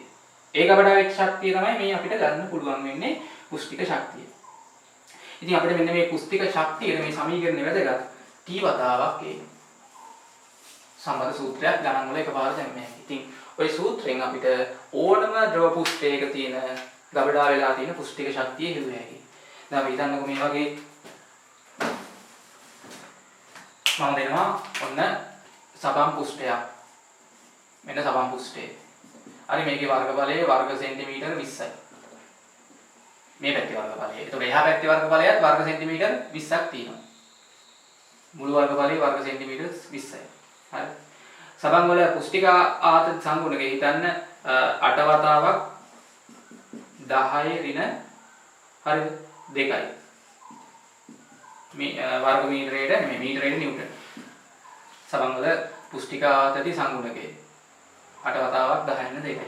එතකොට මම අහුවොත් දැන් මෙතන මේ සබන් පටලයේ තුල තියෙන ගබඩා වෙලා තියෙන පුෂ්ටික ශක්තිය. එතකොට මේ පැත්තෙත් වර්ගඵලය ගන්න ඕනේ, එහා පැත්තෙත් ගන්න ඕනේ. පුෂ්ටික ශක්තිය හොයන්න අපි දාන්නේ සූත්‍රයේ කී වතාවක් කියලා. එතකොට මේකේ පුෂ්ටික ආදර්ශ සංගුණකය 8 වතාවක් 10 මීටරයට නිව්ටන්. හරිද? වර්ගඵලය මෙතන 20 40 දාන්න ඕනේ. ඒක වැඩි කරන්න 10 වර්ග මීටර කරන්න ඕනේ. හරි. ඔතන කෙලින්ම ශක්තිය එකක ඉන්නේ. හරිද? ශක්තිය එකක ඉන්නේ. සබන් පටලයක් දුන්නාම අර කුෂ්ඨ දෙකක් වෙන හින්දා වර්ගඵලය දාන්නදී මුළු වර්ගඵලයම දාන්න ඕනේ. දෙපැත්තෙම. සාමාන්‍ය ද්‍රවයක නම් ඉතින් එක පැත්තක වර්ගඵලය විතරයි. මොකද පුෂ්ඨ එකක් ආවොත් ගැටලුවක් නැහැ. මේ සබන් පටල දුන්නාම අනිවාර්යයෙන්ම මතක තියාගන්න පුෂ්ඨ දෙකක් එනවා. දැන් සබන් බෝලයක් දුන්නත් එකයි. දැන් මේක අපිට මේ සමීකරණයේ වැදගත් දෙයක් කිව්ව හැකි නේද? මේ ඕනම දැන් ද්‍රව පුෂ්ඨයක ගබඩාවන පුෂ්ඨික ශක්තිය මේකෙන් හින්නේ. එතකොට අපි මොකක්ද මේ කරලා තියෙන්නේ? ඒ ද්‍රවයේ පුෂ්ඨික ආතති සංගුණකය වැඩි කරන්න ඕනේ පුෂ්ඨයේ තියෙන වර්ගඵලය. පැහැදිලිද? එහෙනම් මතක තියාගන්න ඕනම ද්‍රව පුෂ්ඨයක නිකන් හිතන්නකො වර්ගඵලය එකක් නම් වර්ගඵලයේ වර්ග මීටර එකක් වුණොත් මොකද වෙන්නේ? මේකට ආදේශ කරොත් මොකද්ද වෙන්නේ? E සමානයි t ගේ විශාලත්වයට. ඒ කියන්නේ ඕනම ද්‍රව පුෂ්ඨයක වර්ගඵලයේ වර්ග මීටර එකක ප්‍රදේශයක ගබඩා වන පුෂ්ටික ශක්තිය ඒ ද්‍රවයේ පුෂ්ටික ආතති සංගුණකේ විශාලත්වයට සමාන වෙනවා. එහෙනම් ඕනම ද්‍රවයක පුෂ්ටික ආතති සංගුණකේ දන්නවා නම් කරන්න තියෙන්නේ මොකද්ද? ඒ කියන්නේ මුළු පුෂ්ඨයේම ශක්තිය හොයන්න ගබඩා වෙලා තියෙන පුෂ්ටික ශක්තිය හොයන්න මුළු වර්ගඵලයෙන් වැඩි කරා නම් හරි. ඒක වැදගත් දෙයක්. ඒක පැහැදිලිද? ඊළඟට දැන් හිතන්න අපි මේ වගේ ගෝලයක් දුන්නොත්. හරි ගෝල මෙන්න ජල බිඳුවක් දෙන්නම්කෝ. දැන් මොකද වෙන්නේ? ජල බිඳුවක්. මේ ජල බිඳුවේ ඇතුලේ ජලය තියෙනවා ඈ. එයාගේ පුෂ්ඨ එකයි වාතයත් එක්ක ගැටෙන. අර යා ගෝලීය ජල බිඳුවක පුෂ්ටික ශක්තිය මම සංකේත වලින් හදන්නම්. සංගුණකේ T අර යා එතකොට මේකේ වතු පිට පුෂ්ඨ එකයිනේ තියෙන්නේ වටේ. ඇතුලේ පුෂ්ඨයක් නැහැ. ඇතුලේ ජලයෙන් පිරලා. මේකේ තියෙන වටේ තියෙන පුෂ්ඨ ශක්තිය හොයන්න දාන්න අපේ සූත්‍රයේ කී වතාවක් ඒ. එතන ගෝලීය පුෂ්ඨයක් හින්ද වර්ගඵලය කීයද? 4යි 5 r වර්ග. මේක බැරි වෙලාවක් සබන් බෝලයක් කියලා දුන්නොත් සබන් බෝල බිම්බුවාම ඇතුලේ තියෙනවා වාතය එළියෙත් වාතය. ඇතුලේ සබන් වලින් බිල්ල නැහැ. එතකොට මේකේ පුෂ්ඨ දෙකක් එනවා. අර යාර වල ඇතුලේ වර්ගඵලයක් එනවා 4යි 5 r වර්ග. එළියෙත් 4යි 5 r වර්ග වර්ගඵලයක් එනවා. එතකොට මේකේ තියෙන පුෂ්ටික ආතති සංගුණකේ තියෙනම් මොකක් හරි පියගේ දන්නවනම් වර්ගඵලය 4යි 5 r වර්ගයව දෙකක් දාන්න ඕනේ. මොකද සමන් පටලයකට කුෂ්ඨ දෙකක් තියෙනවා. ඒක වැදගත් පාඩම දිගටම. හරිනේ. ඊළඟට හරි වගේ ගණන් හදුව හැකි බලමු. දැන් මේ සමහර ගණන් වල අපිට නිකන් දෙනවා මේ වගේ. හරි. මේ වගේ අපි හිතන්න ලොකු බෝලයක් තියෙනවා මොකක් හරි. අරේ ආරවන ලොකු බෝලයක්. ජල බෝලයක් තියෙනවා. ඌකමම කඩනවා කුඩා බෝල එන් ගානකට. අරේ සිම්පල් ආරවන කුඩා බෝල ජල බිඳුවේ මේ ජල බෝල. සමෝෂ්ණ තත්වයක්ද? ඒ කියන්නේ උෂ්ණත්ව වෙනසක් නැහැ මේ ක්‍රියාවලිය වෙද්දී. මේ ලොකු බෝලේ මම කුඩා බෝල වලට කඩද්දී. හරිද? අපි අනිවාර්යෙන් ශක්තියක් දෙන්න බෑ. මේ අපි ශක්තියක් දෙන්න ඕනේ. හරි මේ ලොකු ජල බිඳුව කුඩා බෝල එන් ගානකට කඩනවාදී කැඩීම සඳහා කොච්චර ශක්තියක් දෙන්න වෙයිද? පුෂ්ටික ආතති සංගුණකයේ T මේ ද්‍රවයේ. එතකොට අපිට ඉස්සෙල්ලාම හොයාගන්න වෙනවා මේ ලොකු ජල බෝලය කොච්චර බෝල ගානකට කැඩුවේ හැකිද? අර ඒ සිම්පල් R බැගින් වෙන. ඉතින් මෙතන තියෙන මුළු පරිමාව මේ බෝලේ පරිමාව සංසිතිකනේ. වතුර අපතේ යන්නේ නැහැ නේ. මේ තියෙන ජලයේ තියෙන පරිමාව තමයි පොඩි බෝල වල කැඩුවේ ජල බිඳුව වලට. එතකොට අපිට දැන් මේකේ මෙතන මෙයාගේ පරිමාව 3න් 4යි 5R ගණේ. සමාන කරන්නේ මේ එක බෝලයක පරිමාව 3න් 4යි 5 සිම්පල් R ගණය වැඩි කරන්න බෝලෙන් ගන්න. ඉතින් මෙතනින් ඕගොල්ලන්ට 3න් 4යි 5 3න් 4යි 5 කැපිලා යනවා. n හදාගත්තාම කී දෙන්නේ? n උත්ත කරාම R යට සිම්පල් R ගණය. නේ? ඔතනින් හදා ගන්න පුළුවන් මේ වගේ යන් දුන්නාම කොච්චර බෝල ගානකට කැඩුවේ හැකිද කියලා. ඊළඟට කරන්න තියෙන්නේ දැන් මේ බෝලේ ශක්තිය හිතන්නකො E1 කියලා කොහොමද ලියන්නේ? මේ දින ජල බෝලේ ශක්තිය පුෂ්ටික ආතති සංගුණකේ වතාවක් වර්ගඵලය 4යි 5 r වර්ග. මේ එක බෝලයක පුස්තික ශක්තිය ලියුවොත් මොකද වෙන්නේ? T වෙනස් වෙන්නේ නැහැ. 4i5 simple r වර්ග. ඒ වගේ බෝල කීයක් තියෙනවද? n ගාණක් තියෙනවා. ඒ කියන්නේ මේ බෝල ඔක්කොගේම පුස්තික ශක්තිය. හරිද? E2. එතකොට දැන් අපිට පැහැදිලිව පේනවා මෙතන එන ශක්තියයි මෙතන ශක්තිය එනාගේයි වෙනසක් තියෙනවා. ඒ වෙනසට හේතුව තමයි මේක කඩද්දී අපි ශක්තියක් දෙන්න ඕනේ. ඒ කියන්නේ මේ බෝලේ තිබ්බ ශක්තියයි අපි මේක කැඩීමට දුන්න ශක්තිය හිතන්න දීනොට් කියලා කුඩා බෝල වලට ලොකු ජල බිඳුවේ තිබ්බ ශක්තියයි කඩන්න දුන්න ශක්තියයි සමාන වෙනවා. ශක්තිය අපිට යන්නේ මේ බෝලවල අන්තිමට ගබඩාවන පුෂ්ටික ශක්තියට. එහෙනම් මේක කඩන්න කුඩා බෝල වලට කඩන්න දුන්න පුෂ්ටික ශක්තිය හොයන්න අර කුඩා බෝල වල තියෙන පුෂ්ටික ශක්තියෙන් ලොකු බෝලයේ පුෂ්ටික ශක්තිය අඩු කරා නම් හරි. හරි උතනින් සුළු කරලා ගන්න පුළුවන්. හොඳයි. ඊළඟට බලමු. දැන් අපි මෙන්න මේ වගේ අවස්ථාවක් දැන් කම්පි රාමුවක් අරගෙන ඍජු කෝණාශ්‍රාකාර හරි මොකක් හරි කම්පි රාමුවක් අරගෙන මම මේකේ හදා ගන්නවා මේ සබන් රාවණයක මේක ඉල්ලලා සබන් පටලයක් හදා ගන්නවා. මම සබන් පටලය හදා ගන්නවා කම්පි රාමුව තුල. ඊට පස්සේ මම මේක උඩට දැන් මේ වගේ හිතන්න කම්පි රාමුව මේ කම්පි රාමුවනේ. හරි මේක මම සබන් රාවණයක ඉල්ලලා ගන්නවා. ඉල්ලුවාම මේකේ හැදෙනවනේ පටලේ. ඊට පස්සේ මම මේකට දානවා නිකන් නූල් පුඩුවක්. ඒ කියන්නේ මේ වගේ අර නූලක් අරගෙන සම්බන්ධ කරලා මේකට කියන්නේ නූල් පුඩුවක් කියලානේ. නූල් කෑල්ලක් නෙමෙයි නූල් පුඩුවක් දාන්නේ. මම මේකට සම්බන්ධ කරමු නූල් පුඩුවක්. මේක උඩට දානවා. හරි මේක උඩට දානවා. ඒ කියන්නේ දැන් මේක කම්බි රාමුව නම් මේ වටේ තියෙන කම්බි රාමුව ෆ්‍රේම් එක මේ තියෙන්නේ සබන් පටලය. මෙහෙම කම්බි රාමුව තුල තියෙන සබන් පටලයේ උඩට හරි මේ නූල් පුඩුව දානවා. දාලා දැන් හිතන්න මේ කම්බි රාමුව සබන් පටලයේ උඩට මේක අතරිනවා. මොනද ඊට තමයි මෙන්න මේක يعني නූල් පුඩුව තුල තියෙන සබන් පටල කොටස ඇඟිල්ලෙන් බින්නවා. මෙහෙම යනහම මේ සබන් පටල කැල්ල බිඳලා යනවා.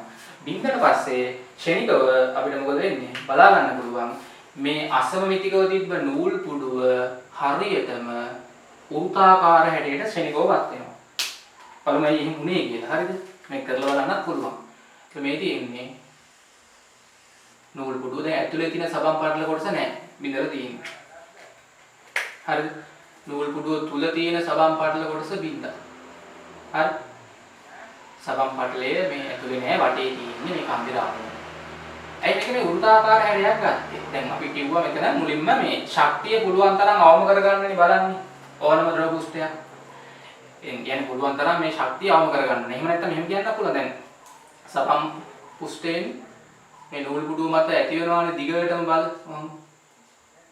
ඒ බල නිසා මේක හොඳටම ඇදෙනවා. ඇදුනහම මේ නූල් පුඩුව නිකන් වෘත්තාකාර හැඩයකටපත් වෙනවා. එහෙම නැත්නම් මේ සබන් පටලයේ තියෙන වර්ගඵලය අඩු වෙන්න මේ කුහරයේ මෙන්න මෙතන තියෙන හිඩසේ වර්ගඵලය වැඩි වෙන්න ඕනේ. ඒ සඳහා වෘත්තාකාර හැඩයක් තමයි ගන්න ඕනේ. එතකොට මේකේ ශක්තිය අඩු වෙනවනේ. වටේ තියෙන සබන් පටල කොටස ශක්තිය අඩු නම් ස්ථායි. ඒකයි මේ වගේ හැඩයකට ඉන්නේ. දැන් මෙතන හැබැයි අර වටින් මේන බල වලින් සංප්‍රයුක්ත බලයක් හිටින්නේ නැහැ නූල් පුඩුව මත. මේ බලයට මේ බලය කැපිලා යනවනේ. මේ බලයට මේ බලය කැපිලා යනවනේ. හැබැයි මේ නූල් පුඩුව කෙලින්ම ඇදීමකට ලක් වෙලා ඉන්නේ. ඒ මේ නූලේ තන්තුවේ ආතති බලයක් ඇති වෙනවා. මම දැන් මේ හදන්නේ මේ නූලේ ඇතිවන ආතති බලය ගන්නේ කරන්න. හරිද? මම මේක ගන්නම් මේ වෙලාවේ ඇති වෙලා තියෙන නූල් පුඩුවේ අරය වෘත්තාකාර නූල් පුඩුවේ අරය ආ මේ තන්තුවේ ඇති වෙලා තියෙන ආතති බලය මේ තන්තුවේ හැමතැනම මෙහෙම ආතති බල හට ගන්නවා. TT ක්‍රියාව ප්‍රතික්‍රියාව. හරිද? දැන් මේ ලක්ෂ්‍ය ගත්තොත් මේ අංශුවයි මේ අංශුවයි නිකන් වස්තු දෙකක් වගේ සැලකුවොත් නූලේ මේ අංශුවෙන් මේ අංශුව මත බලය මේ පැත්තට මේ අංශුවෙන් මේ අංශුව මත බලය මේ පැත්තට. කොහොම දිගටම ඇති වෙනවා. මම මෙන්න මේකේ අර්ධයක් සලකන්නම්. දැන් මේක සමතුලිතයි නූල් පුඩුව. අර්ධයක සමතුලිතතාවය සැලකුවොත් බල ටික බලන්න එන. හරිද? එතකොට මෙන්න මේ අංශුවයි මේ අංශුවයි දෙපැත්තට වෙන් වෙනවනේ අර්ධයෙන්. එතකොට මේ අංශුවෙන් මේ අංශුව මත බලය මෙහාට ආතති බලය. තන්තුවේ තියෙන ආතති බලය. හරිද? ඊට පස්සේ මෙතන ගත්තත් මේ අංශුවයි නූලේ මේ අංශුවෙන් මේ පැත්තේ අංශුව මත බලේ මේ පැත්තට T. හරි මේක මම මේ කියන්නේ තන්තුවේ ඇති වෙන ආතති බලය. මම T නෝට් කියලා ගන්නම්කො T නෝට්. හරි. මේකේ ප්‍රතික්‍රියාව මේ නූල් අර්ධය මත. මේකේ ප්‍රතික්‍රියාවත් මේ නූල් අර්ධය මත. අනිත් ලක්ෂවල ඇති වෙන ආතති බලය. ඒ කියන්නේ දැන් තන්තුව ඇදිලා තියෙන්නේ මේ වෙලාවේ. පේනවද ඇදිලා තියෙනවද? මේ කලින් තිබ්බේ හැකිලිලා. හරිද? දැන් ඇදිලා තියෙන්නේ. තන්තුවේ ඇති වෙන ආතති බලය හොයන්න හදන්නේ. මේ සබන් වල පුස්තික ආතති සංගුණකේ තියෙන්නේ. තන්තුවේ ඇති වෙච්ච ආතති බලය තියෙනවා. මම මේකේ අර්ධයක සමතුලිතතාවය සැලකුවොත් මේ අනිත් තැන් වල ආතති බල කැපිලා යනවනේ. එයි T0 T0 T0 T0 මේ තමයි කැපිලා යන්නේ. මේ දෙක කැපිලා යන්නේ නැහැ. එතකොට දැන් මේකේ වැදගත් අර පුස්තික ආතති බල ටික ඔන්න. පුස්තික ආතති බල ටික ලම්බකෝණේ ඇති වෙන්නේ ස්පර්ශ පුස්ත්‍රයට උන. මෙන්න මේක වැදගත් ගන්න විදිය පුස්තික ආතති බල සෙට් එක. ගොඩක් වෙනවා බල ටික ලකුණු කරන්න. එතකොට දැන් මේ බලයට මේ පැත්තේ බලය නම් කැපිලා යනවා. දිශාවෙන් ප්‍රතිවිරුද්ධයි. මේ බලයට මෙයා කැපිලා යන්නේ නැහැ. හැබැයි ආනතනේ. මේක විභේදනය කරාම සිරස් සංරචකයක් එනවා තිරස් එකක් එනවා. මේ මෙතන සිරස් එකයි තිරස් එකයි. මෙතන සිරස් එක මෙතන සිරස් එකට කැපෙනවා. මේ හැම සංරචකයක්ම ආනතයවන තියෙන්නේ විභේදනය කරන්න. ඒතර මෙතන සිරස් එක මේ සිරස් එකට කැපිලා යනවා. දිශාවෙන් ප්‍රතිවිරුද්ධයි. තිරස් සංරචක ටික මොකද වෙන්නේ හැමතැනම? ඒ කියන්නේ මෙන්න මේ වගේ තිරස් සංරචක ටික හැමතැනම ඉතුරු වෙනවා. ඒක නිකන් කොච්චර දිගක් තුලද ක්‍රියාත්මක වෙන්නේ? තිරස් සංරචක ටික නිකන් මෙන්න මේ විස්කම්බේ දිගේ වගේ තමයි ක්‍රියාත්මක වෙන්නේ. ඒ කියන්නේ පුස්තික ආතතියෙන් එන බලවල ඉතුරු වන තිරස් සංරචක සෙට් එකේ සංප්‍රයුක්තය ගත්තී මේ පැත්තට පුස්තික ආතති සංගුණිකේ වැඩි කරන්න මේ අර්ධ කොටසේ දිගින් නෙමෙයි හැබැයි මෙතන. ඒක වැදගත්. විවේදනය කරලා ගන්න ඕනේ. ඒ කියන්නේ කවුරු හරි මෙතන අරය r කියලා අරගෙන 2πr දාලා මේකේ දිග 5r කියලා අරන් වැඩි කරොත් වැරදි. මොකද මෙතන අපි ගන්න විභේදන සංරචක ටිකනේ. විභේදන තිරස් සංරචක ටිකනේ ඉතුරු වෙන්නේ සංප්‍රයුක්තයේද? මේ පැත්තෙන් එන බලවල සංප්‍රයුක්තය. ඒක සමානයි මේ ආතති බල දෙකෙන් එන සංප්‍රයුක්තයට. ආතති බල දෙකෙන් එනවා T0 T0 දෙකයි T0. නූල් පුඩුව මත මේ පැත්තට. පුස්තික ආතති බල වලින් නූල් පුඩුව මත බල තමයි මම මේ ගන්නෙ. ඒකේ අර විභේදනය කරාම සිරස් සංරචක කැපිලා යනවා. තිරස් සංරචක ටික එන්නේ මෙන්න මේ විස්කම්බය වගේ දිගක් සැලකුවාම ඒ දිග ඔස්සේ තමයි බලය එන්නේ. හැබැයි පුෂ්ඨ දෙකක් එනවනේ සබන්. ඒ කියන්නේ මේ පැත්තෙනුත් ඔය වගේ බල සෙට් එකක් එනවා එහා පැත්තෙනුත් එනවා නූල් පුඩුව මත. අන්න ඒකින්ද අන්තිමට දෙකෙන් වැඩි කරන්නත් ඕනේ. මෙතන දාන්නේ විස්කම්බේ. නැත්නම් ආරේ වගේ දෙගුණයක් ඈ. පුෂ්ටික ආතති බලය ගද්දී පුෂ්ටික ආතති සංගුණකයේ වතාවක් දිගට දාන්නේ 5r නෙමේ d. නැත්නම් 2r. හරිද? d කියන්නේ 2r. ඒක වැදගත්. හොඳට බලන්න. එතකොට මේකයි දෙකෙන් වැඩි කරන්න හේතුව මේ වගේ බලයක් එහා පැත්තෙනුත් එනවා. මේ සබම් පුෂ්ඨයක්නේ. සබම් පටලයක්නේ. සබම් පටලයක පුෂ්ඨ දෙකක් තියෙනවා. ඒ කියන්නේ මේ පැත්තෙනුත් ওই බල සෙට් එක එනවා එහා පැත්තෙනුත් එනවා. එතකොට මේ අර්ධයේ සමතුලිතතාවය සලකලා මේ පැත්තට බල සමාන කරන් මේ පැත්තට බල වලට මෙහාට එනවා T0 T0 දෙකයි T0. මේ පැත්තට එනවා දෙවරක් T වතාවක් D. දෙකට දෙක කැපිලා ගියාම මෙන්න එනවා අපිට සම්බන්ධයක් T වතාවක් D. ඒ කියන්නේ හරිද? දෙකයි R D කියන්නේ T. හරි ඔය වගේ සම්බන්ධයක් ඇතේ. MC වලට එහෙම අහනවා මේ වගේ ඒවා මතක තියාගන්න. හරිද? දෙකින් වැඩි කරේ මේ සබම් පුෂ්ඨයක් ගත්තාම සබම් පටලයක් ගත්තාම පුෂ්ඨ දෙකක් එනවා. දෙපැත්තෙම බල එනවා. ඒකේ අනිත්‍යය තමයි වැදගත් වෙන්නේ මෙන්න මේ පුෂ්ටික ආතති බලය ගද්දි සබම් වලින් මේ නූල් පුඩුවේ මේ අර්ධය මත ඇතිවන අර දිගට දාන්නේ දැන් පුෂ්ටික ආතති බලය කියන්නේ සංගුණකේ වතාවක් මේ පුෂ්ඨයේ ගෑවෙන දිගනේ ගන්නෙ. මෙතන පුෂ්ඨයේ ගෑවෙන දිග ගත්තාම ගැටලුවක් එන්නේ අර මේක අපි මේ තිරස් සංරචක දිගනේ ගන්න විභේදනය කරලා. තිරස් සංරචක දිග ගන්න හින්දා මේ වක්‍ර පුෂ්ඨ දිග අරන් හරියන්නේ නැහැ. අර්ධ උසාකාර දිග. ඒතකොට තිරස් සංරචක ටික නිකන් තේරෙනවනේ. තිරස් සංරචක ටික තියෙන්නේ මෙන්න මේ රේඛාව දිගේ නේද ක්‍රියාත්මක වෙන්නේ. නිකන් ඇඳගෙන ඉවොත් මේ විභේදනය කරාම එන තිරස් සංරචක ටික. කෙලින්ම අහුවන දිග තමයි ටි. නැත්නම් 2r. එහෙනම් මෙතන පුස්තිකාත්‍රි බලය ගද්දී t වතාවක් දිගට දාන්න වෙන්නේ විස්කම්බේ. එහා පැත්තෙනුත් ඔය වගේ බල සෙට් එකක් කියන ඉඳ දෙකකින් වැඩි කරා. පැහැදිලිද? ඕක සමාන කරන්න මේ පැත්තට ඇතිවන මේ ආතති බල දෙක නූලේ ඇතිවන ආතති බල දෙකේ එකතුවට හරිනේ. ඔය ගණන් වලට වෙනවා වැදගත්. දැන් මේකේ සමහර ගණන් වල මේ දාන නූලේ දිග දෙනවා. මේ නූලේ දිග L. ඒ නූලේ දිග කියන්නේ මේක දැන් රවුමකටපත් වුනහම වෘතයකටපත් වුනහම අර යාර්නේ. එතකොට ඔයගොල්ලෝ දන්නවා මේකේ පරිධිය 2πr සමාන කරන්න L ට. හරිනේ. ඉතින් මේ දිගමනේ මේ රවුමක් උනක් තියෙන්නේ. දිග වැඩි වෙන්නේ නැහැ. ඒ වගේ මේක ආතතියකට ලක් වෙලා. අපි තාන්නේ තන්තුවේ ඉලාස්ටික් එකක් නෙමෙයි තියෙන්නේ. මේ දිගම තමයි රවුමක් හැදුනහම නූලේ දිග. ඉතින් මෙතනින් ඔයගලන්ට R හොයා ගන්න පුළුවන් L යට 2π. හරි ඉතින් අපිට අවශ්‍ය ඒවා ගානක් දුන්නාම ගැලපෙන විදිහට හදා ගන්න පුළුවන්. ඊළඟට වැදගත් දැන් මේ අපිට ඩ්‍රෝ මාවක දැන් මෙතනින් පස්සේ තමයි ටිකක් වැදගත්ම කොටස් ටික පාඩමේ අන්තිම ටික මේ රචනා ගණන් වලට ගොඩක් වෙලාවට එන්නේ මේ අන්තිම කොටස් වලින්. හරි. ඊළඟට බලමු මේ දැන් ඩ්‍රෝ මාවකයක් ගත්තාම ඒකේ තියෙන අමතර පීඩනය මෙන්න මේක වැදගත්. හරිද අපි මේ වගේ ඩ්‍රෝ මාවකයක් දැන් හිතන්න මේ වගේ අපි බඳුනකට දානවා කිසියම් ද්‍රවයක්. හිතන්න ඔය ජලය දැම්ම කියලා. දැන් ජලය දැම්මම අවතල මාවකයක් නේ ඇති වෙන්නේ. ඒකේ තේරුම මේක මෙහෙම වක්‍ර වෙනවා කියන්නේ මේ මාවකයට චුට්ටක් යට පීඩනයයි මාවකයට පොඩ්ඩක් උඩ පීඩනයේ වෙනසක් තියෙනවා. දැන් උඩ වායුගෝලයට නිරාවරණය වෙලා හින්දා උඩ පීඩනයේ වායුගෝලීය පීඩනය. P0 කියලා ගන්නම්කෝ. මේ යට පීඩනයේ මේ මාවකයට උඩ පීඩනයේ වායුගෝලීය පීඩනය. කෙලිම වායුගෝලයත් එක්ක නිරාවරණය වෙලා තියෙන්නේ. මාවකයට පොඩ්ඩක් යට පීඩනයේ ඊට වඩා මොකද වෙන්න ඕනේ? අඩුයි. ඇයි දැන් මෙයා මෙහාට වක්‍ර වෙනවා කියන්නේ උඩින් එල්ල කරන පීඩනය වැඩි කියන එකනේ. නේ? මාවකයට යට පීඩනයට වඩා උඩ පීඩනය වැඩි. ඉතින්කෝ මේකේ ද්‍රව පුෂ්ඨය සමතල වුණොත් අපි යාන්ත්‍රික විද්‍යාවේ ද්‍රව ස්ථිතිය ගණන් හදද්දී පීඩන H-ρ G ලියද්දී සලකන්නේ මේ මාවකය නිකන් තිරස් කියලා උපකල්පනය කරලා තමයි ගණන් හැදුවේ. දැන් එහෙම බෑ. මේ පාඩමේදී මේ මාවකයේ සලකන ගණන් හදන්නේ. එතකොට උඩින් එන පීඩනයයි ඒ කියන්නේ මේ ද්‍රව පුෂ්ඨයේ උඩ පීඩනයයි ද්‍රව පුෂ්ඨයේ චුට්ටක් යට පීඩනයයි සමාන වෙනවා. හරිද? ඇත්තටම මම මෙතන මේ ද්‍රවයේ ගැඹුර H නම් ඝනත්වය ρ නම් හරිද? මේ මට මේ ද්‍රවය තුල කිසියම් ලක්ෂයක පීඩනය ලියන්න කිව්වොත් මෙන්න මෙතන පීඩනය ලියන්නේ කොහොමද? මේ H උස ද්‍රව කඳෙන් එන පීඩනය H-ρ G. ඒක හරි. ඊට අමතරව අපි ලියන්නේ දැන් යාන්ත්‍ර විද්‍යාව නම් කරේ වායුගෝලීය පීඩනයේ ධන H-ρ G නේ. දැන් එහෙම දාන්න බෑ. දැන් එහෙම දාන්න බැරිගේ හේතුව තමයි දැන් අපි ඇත්තටම ලියන්නේ මෙතන පීඩනය ගද්දී මේ ද්‍රව කඳේ උසින් එන පීඩනය. හරි H-ρ G. ඒකට එකතු වෙනවා මෙන්න මෙතන පීඩනය තමයි එකතු කරන්නේ. ඒ කියන්නේ මේ ද්‍රවමාවකයට යන්තමින් යට ලක්ෂීය පීඩනය. ද්‍රවමාවකයට යන්තමින් යට ලක්ෂ පීඩනය P1. P1 ධන H-ρ G.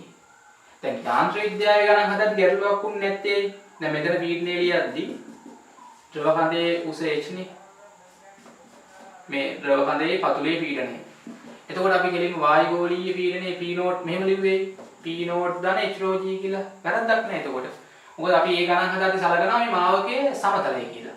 මාවකයේ සමතල වුණාට සමතල වුණාම වෙන්නේ මාවකයේ චුට්ටක් උඩ පීඩනයයි චුට්ටක් යට පීඩනයයි සමාන වෙනවා. උඩත් P0 යටත් P0. මෙතන පීඩනය ලියද්දි ගන්න මේ මාවකයේ පොඩ්ඩක් යට පීඩනය. එකතු කරන්න ඕනේ ද්‍රව කඳේ පීඩනය. දැන් වෙනස් තේරෙනවද? ඒ කියන්නේ මේක ෆ්ලැට් වෙලා තියනවා කියන්නේ මේ උඩයි සහ යටයි. ඒ කියන්නේ මේ ද්‍රව මාවකයේ උඩ සහ යට පීඩන වෙනසක් නැහැ. මෙහාට වක්‍ර වෙනවා කියන්නේ උඩ පීඩනය වැඩි යට පීඩනය අඩුයි. ඔක අනිත් පැත්තට වක්‍ර වුණොත් දැන් රසදිය වගේ දැම්මහම මෙහෙමනේ. එතකොට උඩ පීඩනයට වඩා යට පීඩනය මොකද වෙන්නේ? වැඩි. උඩ පීඩනය P0 වාගෝ P යට පීඩනය විශාලයි. ඒ මෙහාට දාන්න වෙන්නේ මාවකේ යට පීඩනය වැඩි. එතන මෙතන පතුල පීඩනය ලියද්දි කොහොමද ගන්න? H-ρ G ධන P1. P1 හරි ඔන්න ඔය ටික වැදගත්. දැන් අපි මේ ගන්න හදන්නේ මේ වගේ මේ ද්‍රවමාවකයක ද්‍රවමාවකයේ උඩ සහ ද්‍රවමාවකයේ පොඩ්ඩක් යට මේ පීඩන දෙකක් නේ තියෙන්නේ. ওই දෙක සමාන වෙන්නත් පුළුවන්, මෙයා විශාල වෙන්නත් පුළුවන් මෙයාට වඩා. හරිද? මෙයාට වඩා මෙයා විශාල වෙන්නත් පුළුවන්. ඔය අවස්ථා තුනනේ තියෙන්නේ. ඒ අනුව තමයි මේ මාවකවල හැඩ අපිට තීරණය කරන්නත් පුළුවන්. අවතල මාවකද, සමතල මාවකයක්ද, උත්තල මාවකයක්ද? ඔය අවස්ථා තුන තමයි ගණන් වල තියෙන්නේ. මම දැන් මේ ගන්න හදන්නේ මේ ද්‍රව මාවකයක මාවකයට පොඩ්ඩක් උඩ සහ මාවකයට පොඩ්ඩක් යට තියෙන පීඩන දෙකේ වෙනසද සූත්‍රයක්. කෙලිම සම්බන්ධ සූත්‍රයක් ගණන් වලට අනිවාර්යයෙන්ම එනවා. රචනා ගානක් වහොත් මේ පාඩමෙන් අනිවාර්යයෙන්ම ওই සූත්‍රය වැදගත් මතක තියාගන්න ඕනේ. හරි. අපි මේ පීඩන දෙකේ වෙනසට කියන්නේ අමතර පීඩනය ඩෙල්ටා P. මාවකයක උඩ සහ යට පීඩන දෙකේ වෙනස. හරිද? දැන් මම මේ වගේ ජල බෝලයක් ගන්නවා. දැන් මාවකයක් කියන්නේ කෑල්ලක් වුණත් කමක් නැහැ. මේ බෝලයක් වුණත් කමක් නැහැ. ඉතින් මාවකේ දිනවනේ. නේ? හරිද? එතන මම මේ වගේ ගෝලීය ජල බිඳුවක් ගන්නවා. ජල බිඳුවක් ගන්නවා. හරි මෙතන අරය R. මෙන්න මේක වැදගත්. හරිද? එතකොට දැන් මේ මාවකයේ ඇතුලේ පීඩනය හිතන්න P1. හරි නැත්නම් P1 කියලා ගමුකෝ. වටේ පීඩනය P2. දැන් වක්‍ර වෙලා තියෙන එළියෙන්නේ. එළියට වක්‍ර වෙනවා කියන්නේ මේ ඇතුලේ පීඩනයේ විශාලයි එළියේ පීඩනයට වඩා. ඇතුලෙන් එළියෙන්නේ වක්‍ර වෙන්නේ නේ.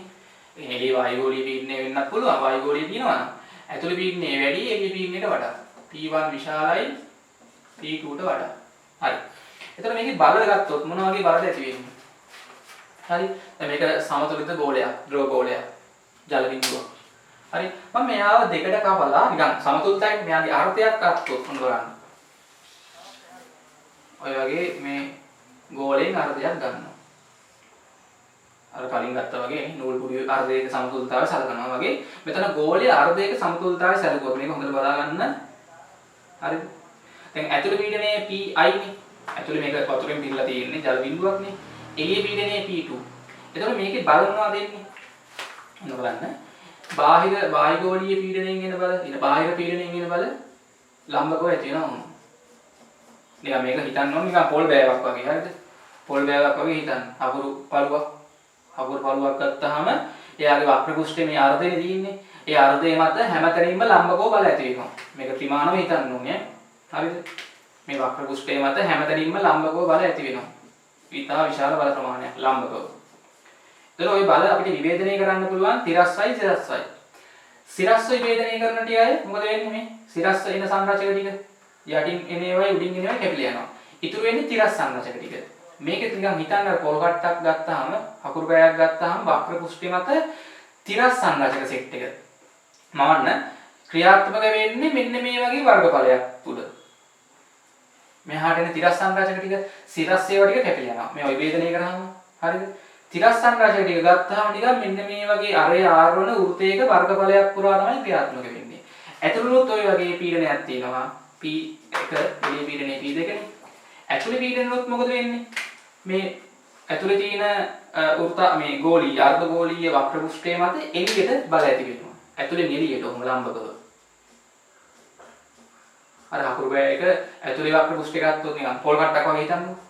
හරිද? ඇතුළේ පීඩනයෙන් හදන්නේ එළියට තල්ලු කරන්නනේ. එළියේ පීඩනයෙන් හදන්නේ ඇතුළට බල හදලා තල්ලු කරන්න. ඔය බල ටිකත් විවේදනය කරාම සිරස් සංරචකේ කැපිලා යනවා. තිරස් ටික ඉතුරු වෙන්නේ මේ පැත්තට. දැන් P2 ගෙන් එන බලය එන්නේ මේ ඇතුළට. P1 බලයෙන් එන බලය එන්නේ එළියට. ඒකේ තිරස් සංරචක ටික ව්‍යාප්ත වෙන්නේ මෙන්න මේ 5R වර්ග කියන වර්ග බලයක් පුරාවට.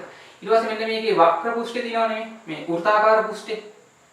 දිග 2πr වන මේ.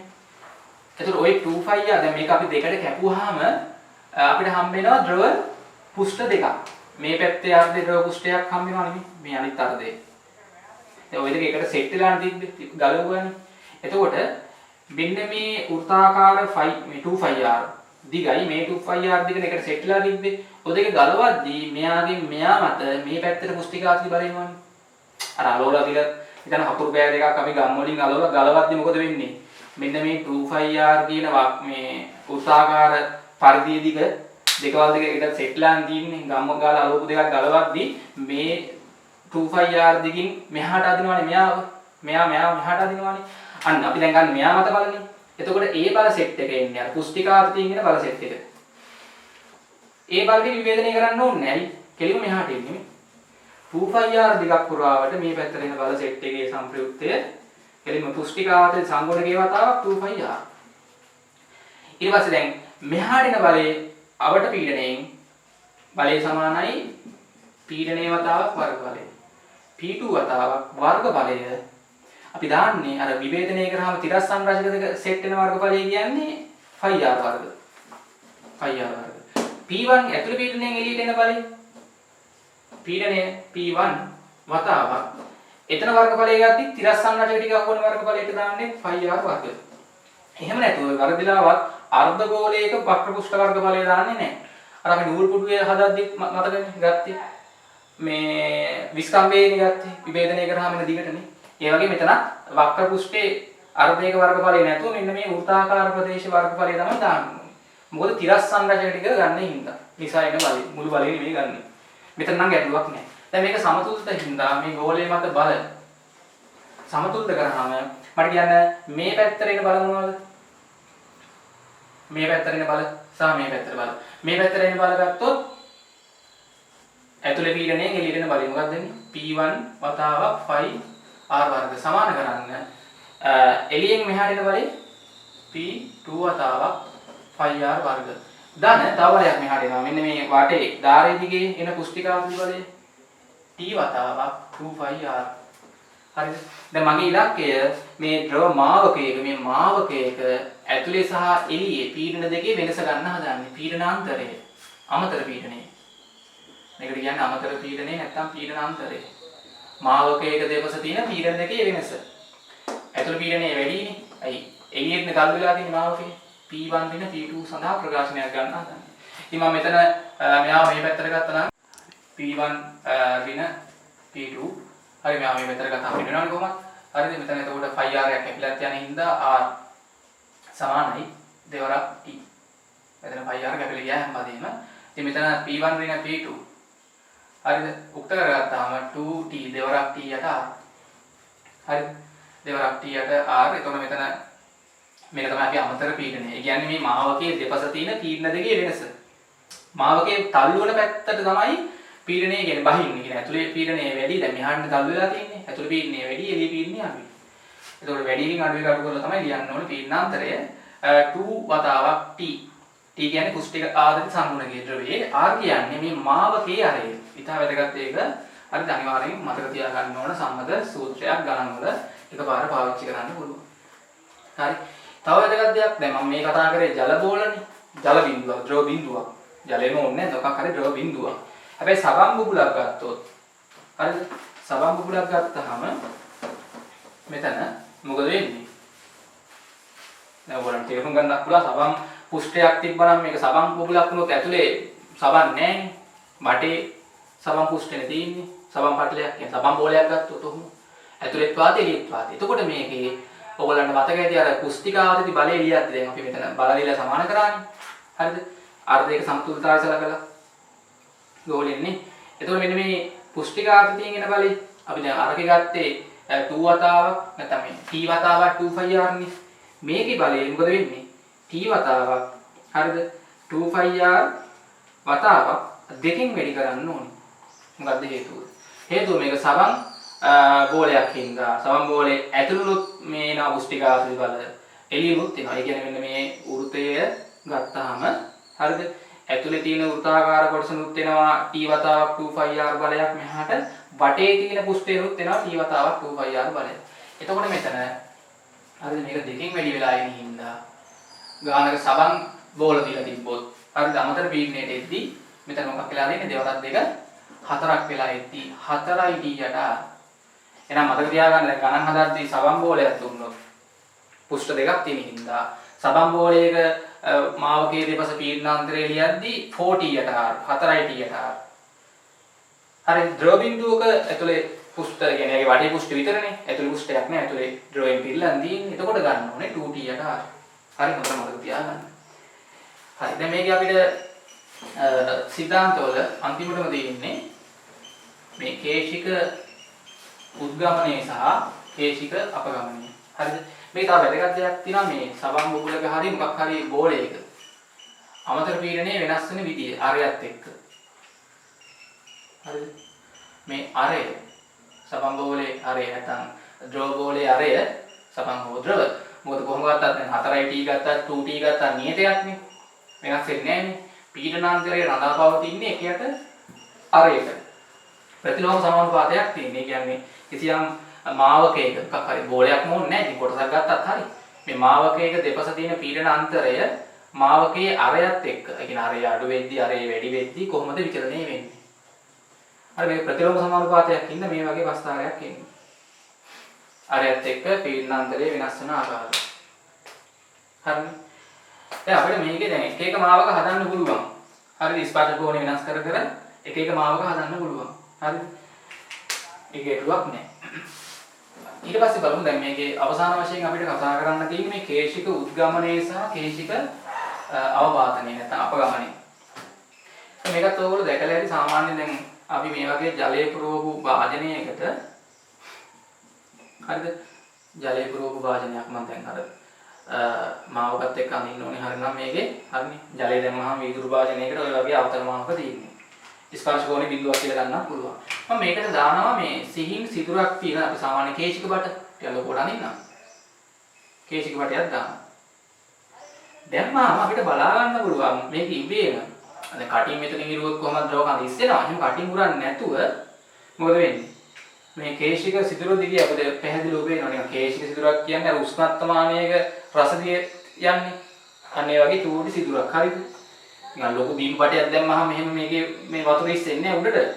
අර කේශික සිදුර කුඩා වල තරමට තමයි එහෙම වෙන්නේ. බලමු මේකට හේතුවක් ඇයි කියලා. බීම් බටයක් දැම්මහම මේකේ තියෙන වතුර ටික බටේ දිගේ උඩට නිකන් ඉස්සෙන්නේ නැහැ. කටින් උරන්නේ මේ. හැබැයි කේශික බටයක් දැම්මහම චූටි අරයක් තියෙන සිදුරක් සහිත බටයක් දැම්මහම මේක හොඳට ඉස්සෙනවා. හරි ඒ කියන්නේ මෙන්න මේ ජලය හරි මේ ද්‍රවය මෙහෙම කිසියම් උඩකට ඉස්සිලා මොකද වෙන්නේ? සමතුලිත වෙනවා. මෙන්න මේ උඩට ඉස්සිච්ච ප්‍රමාණයට අපි කියන්නේ කේශික උද්ගමනය කියලා. Simple H. මේ ද්‍රවයේ ඝනත්වය රෝ. හරිද? මම දැන් මේක පැහැදිලි කරන්න හදන්නේ කොහොමද වෙන්නේ කියන එක. ඉතින් මේක ලොකුවට මම අඳින්නම්. මෙන්න මෙතන තියෙන කොටස ලොකුවට අඳුනොත් හරි බලන්න මාවකයේ එන විදිය. මෙන්න මාවකයේ. මෙතන මාවකයේ මේ තියෙන්නේ. හරි. ඊට පස්සේ මේ තියෙන්නේ කේජික අනේ යම ලොකුවට අඳින්නේ. හරි. දැන් මෙතන අපි මේ මාවකයෙන් එන ගෝලය සම්පූර්ණ කරොත් ඔය වගේ තමයි එන්නේ. හරි ගෝලය වදින්න ඕනේ. හරි. ඊට පස්සේ දැන් මේ වීදුරුවේ තරයක් තියෙනවා මේ වීදුරුවත් උත්තාකාරන්නේ. වීදුරුවේ අරේ ගත්තොත් මම වීදුරුවේ අරේ දාන්නම් කැපිටල් R කියලා. මේ මාවකයේ අරේ සිම්පල් R. හරිද? එතකොට මම මෙහෙම ගන්නම්. හරි මේ මාවකයේ අරේ සිම්පල් R. මේ හොඳට බලා ගන්න මාවකයේ අරේ සිම්පල් R, වීදුරුවේ අරේ කැපිටල් R. මෙතන ස්පර්ශ කෝණය ස්පර්ශය ගියුවාම මෙතන ගෑවෙන තැනට ස්පර්ශ කෝණය θ. හරි. හරි ජ්‍යාමිතියක් පාවිච්චි කරන්න ඕන. මේ තියෙන්නේ උඩට ඉස්සිච්ච ප්‍රමාණය. හරිද? කේශික උද්ගමනයේ H. ඇතුලේ මේ ද්‍රවය පිරලා තියෙන්නේ මොම. හරි. ද්‍රවය ජලය ගිලිගන්නවා. හරි මේ තියෙන ද්‍රවය පුරවල තියෙන වාජනය. හරි. මේ කළු පාටින් ඉඳලා තියෙන කේශික නලය. හොඳයි. වායු ගෝලයට සම්බන්ධ වෙලා තිනවා විවුර්ත වෙලා. මෙන්න මෙතන වැදගත් දැන් මෙතන කෝණය අපි ගත්තොත් θ නේ ස්පර්ශ කෝණය. මෙතන අරයයි ස්පර්ශකය දැන් මේ වෘතයේ වෘතයක් නේ වක්‍ර පුෂ්ඨය. හරිද?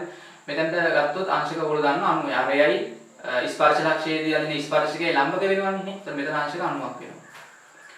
හරි එතන අංශක 90ක් ලෙස අපිට ගත හැකියි. මම මෙතනින් තිරස් රේඛාවක් ගෙවුවොත් ස්පර්ශ ලක්ෂයෙන් ගහනවා තිරස් රේඛාවක්. අර තිරස් රේඛාවක් ගහලා ඔයගලන්ට පුළුවන් දැන් මේ කෝණේ θ නම් මේක අනුවරින් θ නේ. මේක අනුවරින් θ. අනුවරින් θ නම් ආයෙ මෙතන අංශක 90ක් වෙන හින්දා මේ කෝණේ θ වෙනවා. දැන් ඔයගලන්ට සම්බන්ධයක් ගත හැකියි. හරිද? මේ මාවකයේ අරේ දැන් මේ θ නම් මේ කෝණේ ඒකාන්තර කෝණ වලින් θ වෙනවා. හරිද? මේ කේශික ඒ කියන්නේ මේ සිදුරේ අරයයි මාවකයේ අරේ දැන් කේශික බටේ තියෙන වෘත්තාකාර හරස්කඩේ අරේ කැපිටල් R. මාවකයේ අරේ සිම්පල් R. ඉතින් මෙතන අපිට මේ ඍජු කෝණී ටි කෝණේ සලකලා ලිව්ව හැකි මෙන්න මේ කෝණේ cos වගේ. cos θ සමානයි. බද්ධ පාදයේ මේ කෝණයත් එක්ක ගෑවෙන්නේ R කැපිටල් R බෙදීම මාවකයේ අරේ සිම්පල් R. ඔතනින් අපිට සිම්පල් R උත්තර කරාම එනවා කැපිටල් R යට cos θ. දැන් මොකද ගණන් වල අපිට මේ මාවක වල R දෙන්නේ කේශික නලය අරේනේ. නලය අරේ දුන්නාම අපිට ස්පර්ශ කෝණය දන්නවා නම් මොකක් කිව්වේ හැකිද? මේ හැදිලා තියෙන මාවකයේ අරේ හිව්වේ හැකි. දැන් ගොඩක් ගණන් වල අපිට දෙන්නේ ස්පර්ශ කෝණය ශුන්‍යයි කියලා. නැත්තම් ද්‍රවය මේ වීදුරුව නැත්තම් මෙයාව තෙත් කරනවා. එහෙම කිව්වොත් කෙලින්ම ස්පර්ශ කෝණය බිඳුවයි. එතකොට අපිට පැහැදිලි වෙනවා කොස්සංශක බිඳුවේ යගේ ඕගොල්ලෝ ගන්නවා එකනේ. කොස්සංශක බිඳුවේ යගේ එකක් වුණාම R සමානයි කැපිටල් R වෙනවා. එහෙමනම් මාවකයේ හරියටම මොකක් වෙන්න ඕනේද? මාවකයේ අරයයි මේ නලයේ අරයයි සමාන වෙනවා කියන්නේ මේ මාවකයේ අර්ධයක් නලය තුල තියෙන්නම වෙනවා. ඒ කියන්නේ මේ වගේ මෙන්න නලය මෙන්න මාවකය. මාවකයෙන් හරි අර්ධයක් නලය තුල හැදිලා තියෙනවා. එහෙම වුණොත් නේද මේ නලයේ අරයයි මාවකේ අරයයි සමාන වෙන්නේ. ඒක ඉතාල වැදගත්. පොඩක් ගන්න වල එහෙම දෙනවා. අර ස්පර්ශ වල දුන්නොත් ඒක පාවිච්චි කරන්නත් ඕනේ. හරි. ඊළඟට මම දැන් කියන්න හදන්නේ ඇයි මෙහෙද උඩට ඉස්සුනේ. ඇයි මෙහෙම උඩට ඉස්සුනේ බලමු ඒකට හේතුව. හරි දැන් මම ගන්නම් මේ මාවකයේ ටිකක් උඩ ලක්ෂයක. මාවකයේ උඩ පීඩනයේ හිතන්නකො වායුගෝලීය පීඩනයනේ. මාවකයේ උඩ පීඩනයේ වායුගෝලීය පීඩනය මෙන්න. මෙතන මම ගන්නම් A ලක්ෂයේ මාවකයේ චුට්ටක් යට ලක්ෂයක් ගන්නම් B. මාවකයේ චුට්ටක් උඩ ලක්ෂයක් A. A ලක්ෂ පීඩනය වායුගෝලීය පීඩනය P0. මාවකයේ මෙහාට පහළට තල්ලු වෙලා තියෙන්නේ. එතකොට උඩ පීඩනයේ වැඩි යට පීඩනයට වඩා. නේ PA විශාලයි PBට වඩා. ඒක තේරෙනවද? මාවකයේ පහළට තල්ලු වෙනවා කියන්නේ යට පීඩනය. මාවකයේ යට පීඩනයට වඩා උඩ පීඩනය වැඩි. ඒක එකක්. ඊට පස්සේ දැන් අපි ගත්තොත් මේ එළිය පීඩනය මේකත් වායුගෝලීය පීඩනයනේ. ඒ කියන්නේ මම මෙතන ගන්නවා ලක්ෂයක් C. A මට්ටමේම තව ලක්ෂයක් ගමු D. එතකොට C සහ D ලක්ෂ නිශ්චල සමජාතීය තරලයක් එකම මට්ටමේ හින්දා මොකද වෙන්න ඕනේ? PC සහ PD සමානයි. C ලක්ෂ පීඩනයයි D ලක්ෂ පීඩනයයි. C ලක්ෂ පීඩනය කියන්නේ දැන් මෙතන දැන් සාමාන්‍ය ලොකුවට තියෙන හින්දා මේ මාවකයක් ලෙස සලකන්න ඕනේ නැහැ. නිකන් සමතලයි කියලා හිතුවොත් මෙතන පීඩනය මොකද වෙන්න ඕනේ? මේක සමතල හින්දා ලොකු භාජනයක් නේ වටේ තියෙන්නේ. එතකොට අපිට මාවකයක් වගේ පේන්නේ නැහැ නේ මේ හරිය. සමතල හින්දා උඩ පීඩනයයි මෙතන යට පීඩනයයි සමාන වෙන හින්දා මේ C ලක්ෂ පීඩනය වායුගෝලීය පීඩනයට සමානයි. P0. ඒක සමානයි PDට. හරි. එතකොට මට කියන්න දැන් D ලක්ෂ පීඩනය වායුගෝලීය පීඩනයට සමාන වුණාම D ලක්ෂ පීඩනය වායුගෝලීය පීඩනයට සමාන වුණාම දැන් අපිට තව විදිහකින් ලියුව හැකි නේද? මේ ද්‍රව කඳේ උස දැන් H rho g පීඩනය ද්‍රව කඳේ උසින් වෙන පීඩනය H rho g දැන් මම මේ D ලක්ෂ පීඩනය තව විදිහකින් ලියුවොත් කොහොමද ලියන්න වෙන්නේ? මෙන්න මේ ද්‍රව කඳේ උසින් වෙන පීඩනය සහ මේ මාවකයේ යට ලක්ෂ පීඩනය ගන්න. එතකොට PB ධන H rho g PD සමානයි PB ධන H rho g. දැන් PBට වඩා PA වැඩි වායුගෝලීය පීඩනය. PA සමානයි P0. ඒතර අපි මේක ලියුවේ හැකි නේද? PA-ටම සමානයි කියලා මෙතන. අයි P0 කියන්නේ PA මනේ. P0 සමානයි PA. PC සමානයි එකම මට්ටමේ ඉන්න PDට. එතකොට මෙතන PCට සමානයි P0.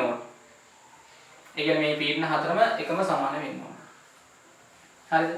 එතකොට දැන් අපි ගත්තොත් මෙතන පීඩනය මෙහාට වඩා අඩු වෙන හින්දා ඒ අඩු වෙන ටික තමයි මේ ද්‍රව බඳ උඩට ඉස්සිලා අර H rho g වලින් හදලා දෙන්නේ. පැහැදිලිද? දැන් මේ මාවකයේ හිතන්නකො මෙතනම තිබ්බනම් උඩට යන්නේ නැතුව ගැටලුවක් එනවනේ. මේ මාවකය මෙතනම කොහොම තිබ්බනම් මොකද වෙන්නේ? උඩට ඉස්සෙන්නේ නැතුව. එතකොට වෙනවා ඔන්න නේ එහෙම හිතන්නකො මාවකයේ උඩට ඉස්සෙන්නේ නැතුව තිබ්බනම් ගැටලුවක් මතුවෙනවනේ. මොකද උඩ තියෙන ඒතර වාසිනේ. මෙතන පීඩනයේ වායුගෝලීය පීඩනය. මේක ඉස්සුන්නේ නැත්තම් ද්‍රව කඳ. හරි යට පීඩනයේ ඊට වඩා අඩුයි. හැබැයි මේ ලක්ෂයේ එකම මට්ටමේ. පීඩන සමාන වෙන්නත් ඕනේ. මෙතන පීඩනය වාගෝ P. මෙතන පීඩනය ඊට වඩා එතකොට සමාන වෙන්නත් එපැයි. හැබැයි මෙතනත් පීඩනය වාගෝ P මෙතන පීඩනය ඊට වඩා අඩු වෙන්නත් ඕනේ. ඒකින්ද මේ මාවකයේ මෙතන තියෙන්න බෑ මේ මට්ටමේ. අනිවාර්යෙන් උඩට ඉස්සෙන්න ඕනේ. ශනිකව ඉස්සෙනවා. මේක අපිට කරලා බැලුවේ. ඒ ඉස්සිලා අර පීඩනය මෙතනින් නම් මෙතෙන්ට බහිනවනේ. ඒ බහින ටික මේ ද්‍රව කඳේ උසින් එන පීඩනයෙන් අරන් දෙනවා. හරි ඔබ තමයි මෙතන සංසිද්ධිය. හරිද? දැන් අපිට මෙතන ඔප්පු කරන්න පුළුවන් සම්බන්ධයක් මේ ගත්ත සමීකරණත් එක්ක. හරිද? මේ මාවකයේ දෙපස පීඩන අන්තරය දැන් ලියුව හැකි නේද? කියන්නේ PA ඍණ PB අපි දැන් කලින් ඉගෙන ගත්තා නේ මොකක්ද දෙන්නේ? 2T යට ද්‍රව මාවකයේ අරය R. වීදුරුවේ අරෙන් දාන්නත් පුළුවන් අර සම්බන්ධය පාවිච්චි කරලා. හරිද? ඊළඟට PA ඍණ PB වල අගේ ගත හැකි බලමු. මෙන්න මේ සම්බන්ධය. දැන් PA කියන්නේ P0 මනේ. හරිද? මේකට දැන් මෙහෙදි P0. ඍණ PB සමානයි 2T යට R. ඊට පස්සේ මෙතන PDට දාන්නත් පුළුවන් P0. මේ ලක්ෂ දෙක මට්ටේ ඉඳලා. හරි හොඳට බලා ගන්න. ඒතර PD ඍණ PD මේ PDට දැන් මෙහෙදි P0. PB මේ පැත්තට එද්දි ඍණ PB. සමානයි h rho g. ඉතින් මොකද වෙන්නේ? මේකේ වම් පැත්තයි මේකේ වම් පැත්තයි සමානනේ. දකුණු පැත්ත දෙක සමාන කරන්න. h rho g සමානයි 2t යට r. එතකොට සිම්පල් r කියන්නේ මාවකයේ ආරෙන්ද ඔතන දාන්න අර ස්පර්ශ කෝණේ t නම් නලයේ අරයත් එක්ක කැපිටල් R යට cos θ කියන්නේ උඩට එනවා cos θ පදේ. හරි ඉතින් මෙන්න මේක තමයි ඊළඟ වැදගත් සම්බන්ධය. කේශික උද්ගමනයත් එක්ක. හරි. ඉතින් මේකේ කේශික අපගමනය දැන් මේක මතක තියාගන්න ගණන් වල එකපාර දැම්ම හැකි. දැන් ගොඩක් ගණන් වල ස්පර්ශ කෝණේ බිඳුවක් කියලා දුන්නාම එතන cos බිඳුව එකක් වෙන හින්දා කැපිටල් R කියන එක සිම්පල් R ටම සමානත් වෙනවා. ඒකත් මතක තියාගන්න. අනිවාර්යෙන් කේශික උද්ගමනයක් වෙනවා. එතන මේ නලයේ හරස්කඩ ඒ කියන්නේ මේ නලයේ ආරේ වැඩි වුණාම වෙන්නේ කේශික උද්ගමනයේ අඩුවීමක් පෙන්눔 කරනවා. ඒකට හේතුව තමයි මේ නලයේ ආරේ වැඩි වෙන්න. දැන් බීම් බටයක් දැම්මහම මෙහෙම ලොකු උද්ගමනයක් පෙන්වන්නේ නැහැ. උනා මිලිමීටරයක් විතර ඉස්සෙන්න පුළුවන්. ඇහැට පේන්නේ නැති ප්‍රමාණයක්. මේක ලොකු හරස්කඩක් වුණාම මේ මාවකය අපිට අර වක්‍රයක් ලෙස පේන්නේ නැහැ. දැන් මෙතනත් එහෙම නෙමෙයි. අර ලොකු භාජනයක් ලොකු බේසමකට වතුර දැම්මහම මැද හරිය බලන්න එහෙම වක්‍ර ස්වභාවයක් පේන්නේ නැහැ. එතකොට මෙතනයි පීඩන සමානයි. එතකොට මේක ඉස්සෙන්නේ නැහැ. ඒ කියන්නේ මේ ලොකු මාවකයක් තිබ්බහම මේ කියන්නේ ලොකු මාවකයක් කියන්නේ සමතලයි වගේ අපිට උපකල්පනය කරාම උඩයි යටයි පීඩනාන්තරයක් නැති හින්දා ගැටලුවක් වෙන්නේ නැහැ. අර මාවකයේ ආරය මේ වගේ අර කුඩා වෙන්න ලොකු මාවකයක් කියන්නේ වක්‍ර ස්වභාවය වැඩි වෙන හින්දා මේ ලක්ෂ දෙකේ ලොකු පීඩනාන්තරයක් ඇති වෙනවා. ඒක නිසා මේකේ ද්‍රවකන්ද ඉබේම උඩට ඉස්සෙනවා. දැන් ඔය වගේම තමයි රසදිය පුරවපු එකකට. රසදිය පුරවපු එකකට හරිද? වාදනයකට අපි කේශික නලයක් දැම්මහම එතන වෙන්නේ කේශික අපගමනයක්, අවපාතනයක්. හරිද? ඒ කියන්නේ කේශික අපගමනය කියන්නේ මම දැන් හිතන්නේ මේ වගේ රසදිය පුරවලා තියෙන ලෝණිකාවකට අර කේශික නලය දානවා. හරි කියලා ඕනනම් ඉන්න. එතකොට මේකේ වෙන්නේ මේ රසදිය කඳ පහළට. රසදිය හදන උත්තලමාවකනේ. සාමාන්‍ය මේ රසදිය. මේ කේශික නලයේ දාපු ගමන් හරිද? මේ රසදිය කඳ මේ නලයේ තුල තියෙන රසදිය කඳ කෙලින්ම පහළට යනවා. හරිද? මේ වගේ. පහළට යනවා. අර එක් ප්‍රමාණයක් පහළට යනවා. එතකොට අපි ගත්තොත් දැන් මේ හරිය පීඩනය කොහොමද වායුගෝලීය පීඩනය P0. හරි. එතකොට මෙතන ගත්තාම මේ මාවකයේ දැන් යට පීඩනය හිතන්නකෝ P1 කියලා මාවකයට පොඩ්ඩක් උඩ පීඩනය P2. එතකොට මෙතනත් අර පීඩනාන්තරය සමීකරණය දැම්ම හැකිය. මේ මාවකයේ ආරය සිම්පල් R නම් හරිද? ඕගලන්ට මෙතන පාවිච්චි කරන්න පුළුවන්. යට පීඩනය වැඩි මොකද මාවකයේ උඩට තල්ලුණා කියන්නේ P1 දින P2 සමානයි 2t යට r. ඊට පස්සේ මෙතන h දුරක් පහලින් ඝනත්වයේ ρ නම් හරිද? එතකොට මේ ලක්ෂයේ අපි මේ මට්ටමේම ලක්ෂයක පීඩනය ලියුව හැකි මේ හරියේ P0 ධන මෙතන මම ගන්නවා P2 කියලා. හරිද? P2 සමාන කරන්න පුළුවන් P0 ධන h rho g. h rho g. එතකොට මෙතන උඩ වායුගෝලයට සම්බන්ධ වෙන හින්දා මෙතන P2 මේක P0 හරිද? එතකොට මෙතන P1 ඍණ P0 අමතර පීඩනය. මේ P0 නේ වායුගෝලයට සම්බන්ධ කරන් තියෙන්නේ. හරිද? එතකොට මෙයාගේ පීඩනය වැඩි මෙයාට වඩා. ඒක නිසා තමයි මෙතන අපිට කියන්න පුළුවන් අර දැන් එක මට්ටමේ පීඩන සමාන වෙන්නත් එපානේ. මෙතන පීඩනය සමාන වෙන්නත් ඕනේ. ඒක නිසා මේ රසදිය ගඳ නලය තුල පහළට යamak වෙනවා. අර වගේම අපිට ගන්න පුළුවන්. හරිද? මෙතන අර උත්තලමාවක හදන හින්දා තමයි මේක පහළට ආවේ. මෙතන ගන්න සමීකරණ ලියලා සම්බන්ධේ හරියටම වෙනවා මේක පහළට එන්න ඕනේ කියලා. හරිද? ගැටලුවක් නැහැ. හොඳයි. ඉතින් මෙතනින් අපිට සම්බන්ධතා ටික ඉවරයි. බලමු අපි මේකේ ගණන් සම්බන්ධ වන අවස්ථා කිහිපයක්. හොඳයි. මේක ඔයගලන්ට මේ ඔප්පු කරන විදිය එක දාලා ඇති මේ අවස්ථා දෙකම කේශික උද්ගමනය සහ කේශික අපගමනය. මේ පීඩන අන්තර නිසා තමයි මේ වගේ දෙයක් වෙන්නේ. නෝට් එකේ දාලා තිනවා ඔයගලන්ට පේජ් එකකින් ඩවුන්ලෝඩ් කරන් බලන්න පුළුවන්. හරි මේක ඔප්පු කරද්දිත් ඔයගලන්ට එයි මේ h rho g සමානයි ඍණ ලකුණක් වෙනවා. හරිද? හරිද? 2t යට r cos θ. මේ ඍණ ලකුණක් වෙනවා කියන එකේ තේරුම තමයි මේ මෙතන උද්ගමනයක් නෙමෙයි අපගමනයක් වෙන්නේ. කියන්නේ ස්පර්ශ කෝණේ මහා කෝණයක් වුණොත් අපි කේශික නලයක් දැම්මහම මේ රසදිය නැත්නම් රසදිය වගේ තමයි මෙතන මහා කෝණ හදන්නේ. අර රසදිය ගඳ නලයේ දිගේ පහළට යනවා. හරි. රසදිය ගඳ නලයේ දිගේ පහළට යන එක තමයි වෙන්නේ. කේශික අපගමනය අවපාතනයක් වෙන්නේ. හරි මම සම්පූර්ණයෙන් මම ඔප්පු කරන විදිය දාලා තියෙන්නේ. දැන් වැඩි වෙලාවක් ගන්නවා වගේ මෙතන සීමිත කාලයක් තියෙන හින්දා. හරිද? ඒක පොඩක් බලන්න ඕගොල්ලෝ නෝට් එකත් එක්ක සරලව තේරුම් ගන්න පුළුවන්. හරි. ඊළඟට මම දැන් මේ කරපු කොටස් එක්ක මෙතනින් මූලික સિદ્ધාන්ත ටික ඉවරයි. පෘස්තිකාතටියේ රචනා ගණන් බලමු විභාගයට ආපු ගණන් කිහිපයක්. මුලින්ම ප්‍රශ්නාංක අපි හදමු ටියුට් එකේ ප්‍රශ්නාංක 5. හරි 2003 A level රචනා ගණන්. ටියුට් එකේ ප්‍රශ්නාංක 5 2003 A level රචනා. හරි ඉක්මනට බලමු. වීදුරු සමග ස්පර්ශ කෝණ පිළිවෙලින් අංශක 30 අංශක 90 සහ අංශක 130ක් වූ AB සහ C යන ද්‍රව තුනක් තුලට වීදුරු කේශික නල තුනක් අඩ වශයෙන් ඉල්වා ඇත. හරි එක් එක් අවස්ථාවේ නලයෙන් පිටත ද්‍රව මට්ටම්ද සහ ස්පර්ශ මාවක සහ ස්පර්ශ කෝණ සහ කුෂ්ටිකාදී බල දිශාවන් පෙන්වන්න ඕන. හරි.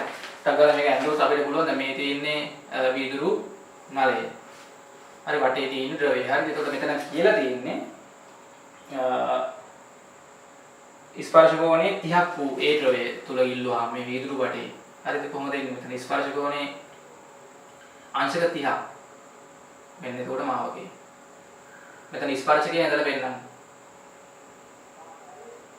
හරිද? එතකොට මේකේ අහලා තියෙන්නේ බලය කුෂ්ටිකාදී බලය ද්‍රවය මතනේ නලය තුල ඇති ද්‍රවය මත ක්‍රියා කරන කුෂ්ටිකාදී බලය ද්‍රව පුෂ්ඨයේ උඩට ඉස්සෙන්නේ නලය තුල තියෙන ද්‍රව පුෂ්ඨය මත බලය උඩට. මෙතන අංශක දාන්න 30යි කියලා. ඊතරයක් දාන්න බලයේ දිශාව. ඊට පස්සේ මෙතන අංශක 90ක් වෙනවා කියන්නේ ද්‍රව පුෂ්ඨයේ සමතලයි. ද්‍රව පුෂ්ඨයේ මත බලයේ මේ පැත්තට ඉන්නේ.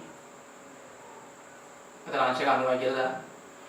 ඊට පස්සේ අංශක 130ක් වුණොත් උත්තල මාවකයක් හදන්නේ මේ නලය තුල. ඒක ද්‍රව පුෂ්ඨයේ මත බලයේ දිශාව මේ පැත්තට. මෙතන අපි ස්පර්ශකයේ ගත්තාම ස්පර්ශකයෙන් දාම මෙතන කෝණය අංශක 130 දාන්නවා. හරි වැඩි ගඳලා ඊතල වලින් දිශාව වෙනුම් කරන්න. ඒ ටික ඊළඟට අහලා තියෙන්නේ ප්‍රෝමිලක්කම් 2 හරි ඉක්මනට බලන්න 2003 එළව රචනා ගන්න. පුෂ්ටිකාවලිය සම්බන්ධ ගන්න. අභ්‍යන්තරාරය මිලිමීටර 0.5ක් වූ වීදුරු නලයක් රසදිය අඩංගු වාදනයක සිරස්ව ගිල්වා ඇත්තේ නලයේ පහළ කෙළවර වාදනයේ රසදිය මට්ටමට වඩා සෙන්ටිමීටර් 10ක් පහළින් පේන්න පරිදිය.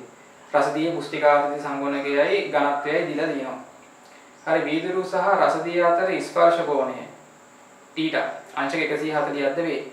වායුගෝලීය පීඩනය මෙතන එක වැඩි කිරීම 10යි 5යි ගුරුත්වාකර්ෂණය 10ක් වේ. හරිද? ඒ වාදනයේ සහ නලය තුල ඇති රසදිය මට්ටම් අතර වෙනස h සඳහා ප්‍රකාශනයක් r t ρ θ සහ g මගින් ව්‍යුත්පන්න කරන්න. එනයින් h ගන්නේ කරන්න. මම දැන් මේක ව්‍යුත්පන්න කරන විදිහ කලින් කරා. අර තීන මෙතන කේශික අවවාදනයක් නෙවෙන්නේ නේ. ටියුට් එකේ දාලා තියෙන ව්‍යුත්පන්න කරන විදිහ එකක් බලන්න. මෙතන සූත්‍රයට ආදේශ කරන්න. ව්‍යුත්පන්න කරලා. හරිද? අපිට එන්නේ h ρ g සමානයි හරි 2t යට r වතාවක් cos θ. හරිද? cos θ එන්නේ. ඉතින් මෙතන අර කෝණෙත් එක්ක ගත්තාම අංශක දැන් අතන 140ක් වුණාට මෙතන අර ඔප්පු කරයි යද්දි ස්පර්ශ කෝණ 140යි. එතන θට 140 දැම්මට ගැටලුවක් නැහැ. හරිද? එතකොට එතන 180 cos සාමාන්‍ය අපිට සම්බන්ධ ලියන්නත් පුළුවන් cos අංශක 180ෙන් මෙතන 40 අඩු කරලා ගත්තාම අපිට එහෙම ගන්නත් පුළුවන්. එහෙම නැතත් ගැටලුවක් නැහැ. මෙතන දත්තේ දීලා තියෙනවා θ අංශක 40ක් ලෙස ගන්න. හරිද? θ අංශක 40 ඒ කියන්නේ මෙතන ආදේශ කරන්නේ cos θට දාන්න cos අංශක 40 මේකේ 0.766 පුෂ්ටිකාත සංගුණකයක් දීලා තියෙනවා. හරි h ඒ ටික අගයන් ටික ආදේශ කරලා h එව්වේ.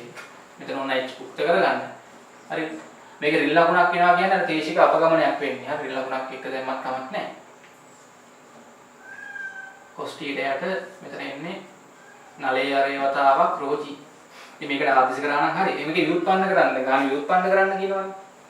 හරි ඒක අනිවාර්යෙන් ව්‍යුත්පන්න කරලා ගන්න ඕනේ. මම පීඩන ලකුණු කරලා රූපේ ඇඳලා අර මම කලින් කේශික උද්ගමනයේ ව්‍යුත්පන්න කරේ සූත්‍රේ. ඒ වගේ කේශික අපගමනයටත් ලේසියෙන් ව්‍යුත්පන්න කරන්න පුළුවන්. අමාරු නෑ. එකක් ව්‍යුත්පන්න කරාම තේරුම් ගන්න පුළුවන්. මම එකක් කරලා පෙන්නුවා. හරි මේකේ ව්‍යුත්පන්න කරන විදිය ටියුට් එකේ දාලා තියෙන්නේ. එකක් බලන්න. දැන් මට මෙතන වෙලාවක් නෑ නැවත ව්‍යුත්පන්න කර පෙන්නන්න. මේකදී ඔයගොල්ලන්ට දැන් අගයන් ටික ආදේශ කරන්න තියෙන්නේ. ඔක්කොම SI එක කොලින් දීලා තියෙන්නේ. හරිද? SI එක දීලා තියෙන්නේ නැත්තම් මිලිමීටර තියෙනවා මීටර කරගන්න එනවා. සෙන්ටිමීටරක් මීටර කරලා දාන්න. හරි මේක ආදේශ කරාම අපිට ගන්න පුළුවන් උත්තරේ හරි 0.01 0.5ක් එන්නේ. හරි 0.01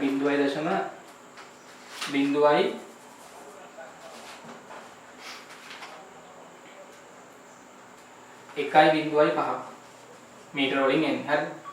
මේ අගයන් ටික ඔක්කොම දීලා තින්නේ ගානේ. ඒ ටික ආදේශ කරලා උත්තරේ ගන්න. ඊළඟට B නලයේ පහළ කෙළවරෙහි අර්ධ ගෝලාකාර මාවකයක් සෑදීමට නම් නලය තුල වාතයේ පීඩනය කොපමණ විය යුතුද? දැන් ඒ කියන්නේ මේ නලයේ පහළ කෙළවර අර්ධ ගෝලාකාර මාවකයක් හදනවා කියන්නේ එතන ස්පර්ශ කෝණි බිඳුවක් වෙනවා. හරිද? ඔහොම වෙන්න නම් අහලා දිනවා නලය තුල වාතයේ පීඩනය කොපමණද? හරිද? එතකොට මෙතන අපිට ගන්න පුළුවන් නලයේ ආරය අපිට දීලා තියෙනවා දැන් මාවකයේ ආරයත් ඒක නලයේ ආරයට සමානයි නේ. මේ මාවකයේ ආරයයි නලයේ ආරයයි සමානයි. හරිද? ආරය 0.5 මිලිමීටර. මීටර කරගන්න ආදේශ කරන්නේ. ඇතුළේ පීඩනය අහන්නේ P1. එළියේ පීඩනය P0. වායු ගෝලීය පීඩනය. ඉතින් මෙතන අපි දන්නවා මේ මාවකයේ දෙපස පීඩන අන්තරය ලියුව හැකි. ඔහොම තියෙන එකේ මේ පහළ. දැන් කේශික අපගමනේ වෙලා අන්තිමට අපි තවත් මේ ඇතුළෙන් පීඩනේ වැඩි කරොත් මොකද වෙන්නේ? ඒ කියන්නේ මේ වගේ දෙයක් තියෙන්නේ. අපි මේ වගේ නලයක මාවකයක් හදලා මේ හිතන්නකො මාවකයේ ඉස්සෙල්ලා සමතලයි කියලා. මේ දින විදුරු බටේ. මම මේ ඇතුළෙන් ඇති කරන පීඩනය ටික ටික වැඩි කරනවා. හරි නැත්නම් හිතන්නකො මාවකයේ මේ පැත්තට තිබ්බ කියලා ඉස්සෙල්ලා. මේ ඇතුළෙන් ඇති කරන පීඩනය වැඩි කරන්න වෙන්නේ මොකද්ද මේ? මේක එන්න වක්‍රතාවය මෙහෙම අරේ වැඩි වෙලා අරේ මේ කියන්නේ මේක සමතල වෙනවා පුස්තේ. තවත් මෙහෙම පීඩනය වැඩි කරොත් මේක වක්‍රභාවය මේ පැත්තට හැරෙනවා. ඔහොම ඇවිල්ලා මේක හරියටම අර්ධමාවකයක් ඇවිල්ලා ඊට පස්සේ ආයි තවත් මෙහෙම පීඩනය වැඩි කරොත් මේක ඔහොම එළියට වක්‍ර වෙන්න ගන්නවා. කිසියම් වෙලාවක ඔහොම වක්‍ර වෙලා මේක බෝලයක් ඇස්සේ ගැලිලා එළියට විසිරෙනවා. අර සබන් බෝල කුඹන්නක් පුළුවන් ඔය වගේ බටයක් තුල අපි ඔහොම ගිල්ලලා අරගෙන ඇතුලෙන් පිවින්න ඇතුලේ පීඩනය වැඩි වෙලා මෙහෙන් අන්තිමට සබන් බෝලයක් හදා ගන්න පුළුවන්. එන ඇතුලේ පීඩනයත් එක්ක මේ සෑදෙන මාවකයේ ආරය වෙනස් වෙනවා. හැමතිස්සෙම මේ එකම ආරයක් කියන්න බෑ. නලය වෙනස් වුනේ නැතත් ඇතුලෙන් එන පීඩනයයි කියන්නේ මේ පීඩන වෙනස් කරලා මාවක වල ආරය වෙනස් කරගන්න පුළුවන්. දැන් මේ කලින් ගානත් එක්ක සම්බන්ධයෙන් ඉන්න මෙතන කියලා තියෙන මේ වීදුරු අර බටේම තමයි මේ රස දීක තියෙන්නේ. හරි. රස දී තියෙන්නේ. ඒතර ඇතුලේ කේශික අපගමනයක් වෙලා තියෙන්නේ. අපි තව මෙහෙම පීඩනේ වැඩි කරොත්. ඕක අන්තිමට ඔහොම බටේ දිගේ ඇවිල්ලා මේකේ හරියටම අර්ධ වෘත්තාකාර මාවකයක් හැදුනහම මේ ඇතුළේ පීඩනය තමයි අහලා තියෙන්නේ. එකක් දැම්ම හැගෙන මෙතන පීඩන අන්තරයේ අමතර පීඩනයනේ මේක දැම්ම හැගෙන. ඊළඟට අතනින් අපිට මේක සුළු කරලා උත්තරේ ගන්නත් පුළුවන්. හරි මෙතන අගයන් ටික ආදේශ කරන්න පුළුවන්. P නෝට් මෙතන මේ P නෝට් වල අගය ගන්න ඕනේ හරිද? මේ P නෝට් කියන්නේ මෙතන එළිය පීඩනේ වායු ගෝලීය පීඩනේ P නෝට්. මෙතන P2 ලෙස ගන්න. ඒතර මෙතන පීඩනේ ලියුව හැකි P නෝට් ධන මේක උස H නම් හරිද? P2 සමානයි P නෝට් ධන H rho g. වාගෝ P දන්නවනේ නේ. ඔයගලන්ට H දන්නවා, rho දන්නවා, g දන්නවා. අර අපි කලින් මෙතන H හොයාගත්තනේ. හරිද? මේ H වලගේ මෙතනට ආදේශ කරන්න. එතකොට මෙතනින් P2 හොයාගෙන අර P2 වගේ මෙතන දාන්න 2 වතාවක් T පුස්තික ආත්‍රි සංගුණක දානවා මේකේ අරේ දාන්න කෙලින්ම නලයේ අරේ. හරි එතනින් ගන්න ඉවරයි. මේක මේ D කොටස අර සුප්කෝප්පේ සම්බන්ධ දේ මම අද විස්තර කරා මුලින්ම. හරි. ඊට පස්සේ අපි තව එක ගානක් බලමු. 2005. හරිද? ඒ වල රචනා ගාන. 2005. ඒක තියෙන්නේ දිග සෙන්ටිමීටර් 10ක් වූද අභ්‍යන්තර අරය මිලිමීටර 0.8 වූද සිහි වීදුරු නලය පහළ කෙළවරෙහි කැපිටල් R මිලිමීටර් 2.5ක් වූ සබන් බුබුලක් සාදා ඇත. එය රූපයෙහි දැක්වෙන පරිදි එම සබන් ද්‍රාවණයෙන්ම සෑදී දිග මිලිමීටර් 4ක් වූ කුඩා සබන් හඳක් මගින් සමතුලිතතාවය තබා ඇත. දැන් මෙතන සමතුලිතව තියෙන්නේ. හරි මේ තියෙන සබන් මාවකය මෙතන දිග මිලිමීටර 4යි. හරි මෙතන පහළ දින ආයෙ ලොකු සබන් බුබුලක්. හරිද? ඒකේ අරේ කැපිටල් R. මිලිමීටර 2.5යි. හරිද? මේ නලයේ දිග දීලා තියෙන්නේ සෙන්ටිමීටර 10යි. හරි ඔබ තියෙන්නේ සමතුලිතව තියෙන්නේ. හරිද? ඒ පීඩන සමතුලිත කරන්න තියෙන්නේ. පැහැදිලිනේ? ඒක සමන් ද්‍රාවණයේ පුෂ්ටික ආතතිය T ගණනය කරන්න. සමන් ද්‍රාවණයේ ඝනත්වය දීලා තිනවා වීදුරු හා මෙතන ස්පර්ශ කෝණීය බිඳුවක් කියලා ගන්න පුළුවන්. ඒ ස්පර්ශ කෝණීය බිඳුවක් වුණාම මෙතන අරය නලයේ අරයටම සමානයි. මාවකෝල මම දැන් මෙතන පීඩනය දාගන්නම් P0 වායුගෝලීය පීඩනය. ඇතුළේ පීඩනය P1. මෙතන පීඩනය P2. මේ ඇතුළේ පීඩනය P3.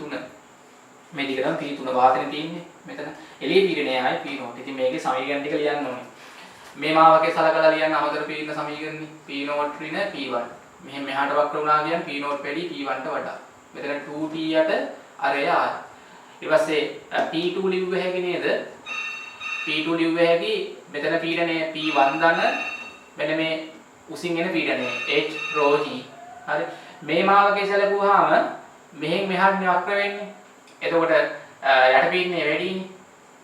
P3 ඍණ P2 සමානයි 2T යට R.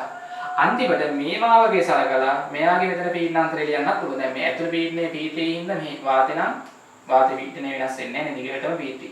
මෙතන එහාට වක්‍ර වෙනවා කියන්නේ P3 තමයි වැඩි P0 ට වඩා. මම මේකේ පස්දාරිත ඇඳලා පෙන්නන්නම් දිගත් එක්ක පීඩනය වෙනස් වෙන විදිය. හැබැයි මෙතන දාද්දි මේක සබන් බුබුලක්නේ. පුෂ්ඨ දෙකක් එනවා. දැන් මෙතන එහෙම නැහැනේ. මෙතන කෙලින්ම ඇතුළේ සබන් වලින් පිරලා තියෙන්නේ. එතකොට මෙතනත් එක මාවකයයි පුෂ්ඨ එකයි. පුෂ්ඨ එකයි. මේකේ පුෂ්ඨ දෙකක්. ඇතුළේ වාතය එළියේ වාතය. මෙතන එළියේ වාතය ඇතුළේ තියෙනවා සබන්. එළියේ වාතය ඇතුළේ සබන් තියෙනවා. මෙතන ඒකින්ද 4යි T යට R.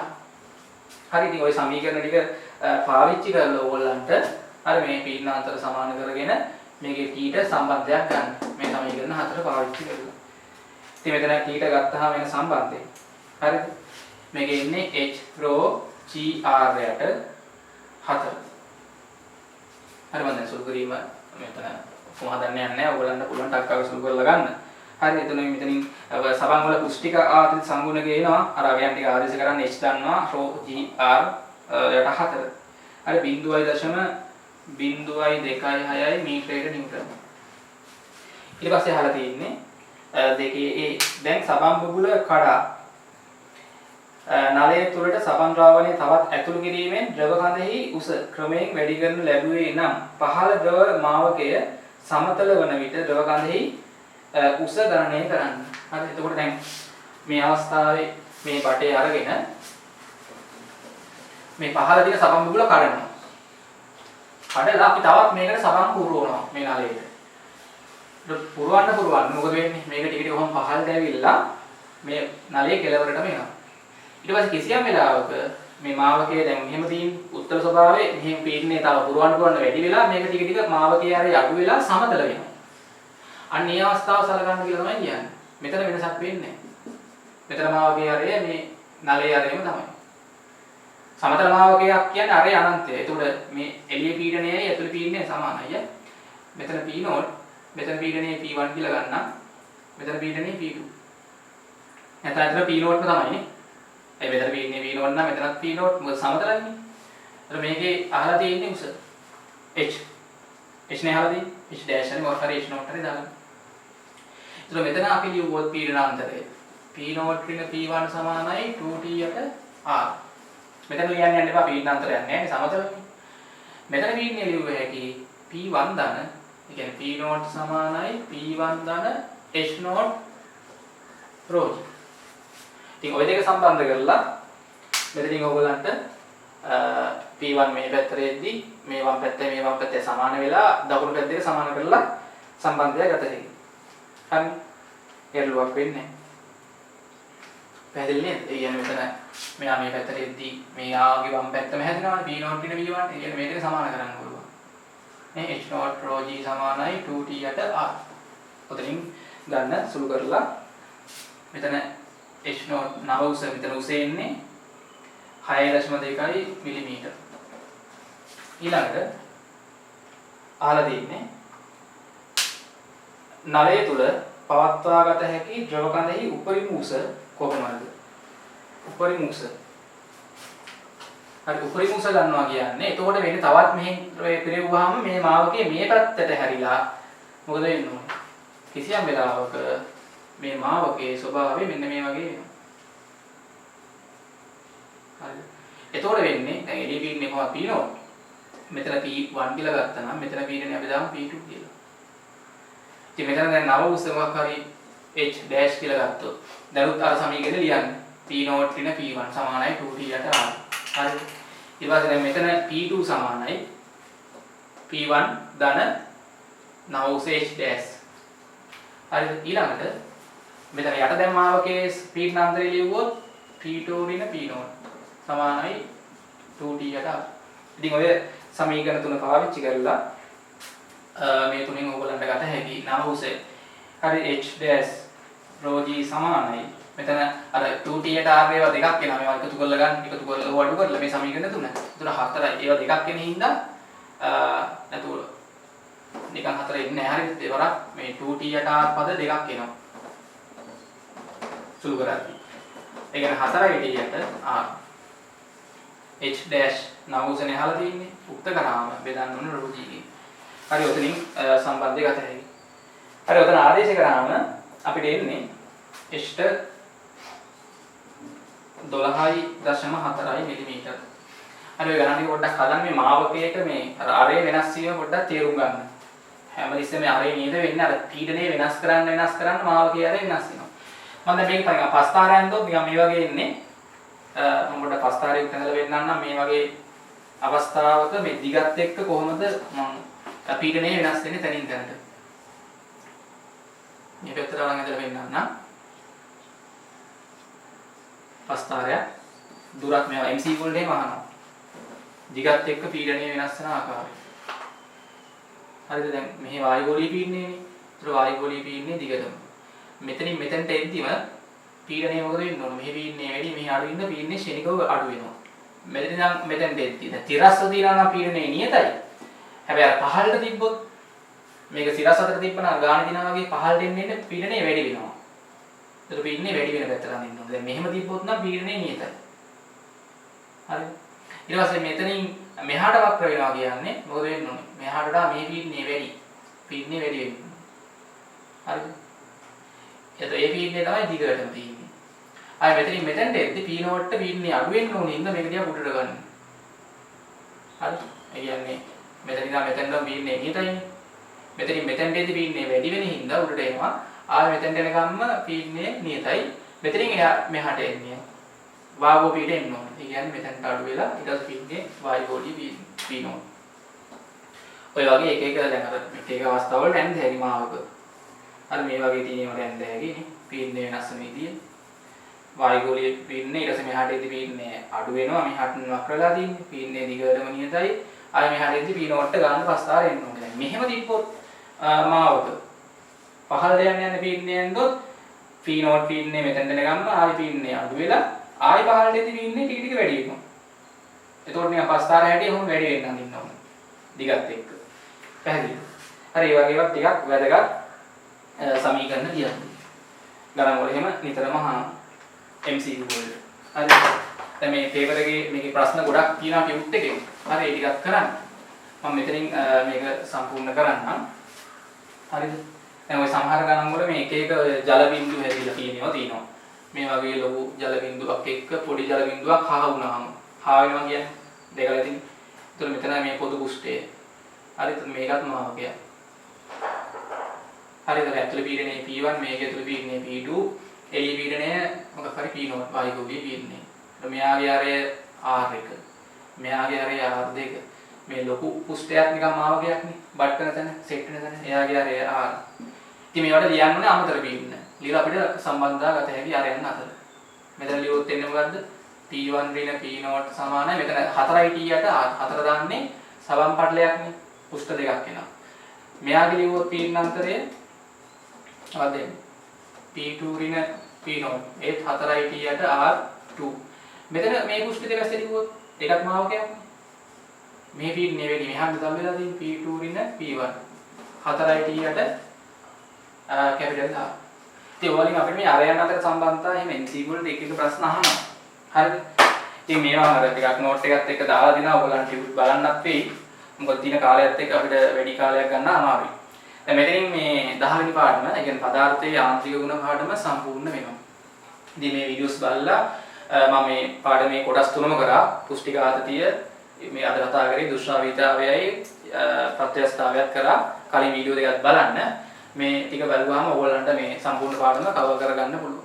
හරිද? මම දැන් ඊළඟ වීඩියෝ එකෙන් සාකච්ඡා කරන්න බලාපොරොත්තු වෙන්නේ මේ 11 වෙනි පාඩම. ඒ කියන්නේ ෆිසික්ස් වල දින අන්තිම පාඩම මේ 10 වෙනි පාඩම පදාර්ථය හා විකිරණ. ඒකනොත් අනිවාර්යයෙන්ම රචනා ගණනක් වෙනවා MCQ පේපර් එකට 3-4ක් එනවා. හොඳයි. එහෙනම් මෙතනින් අද වීඩියෝ එක සම්පූර්ණ වෙලා නවත්තන්න හදන්නේ. ඔබ සියලු දෙනාටම සුබ දවසක්.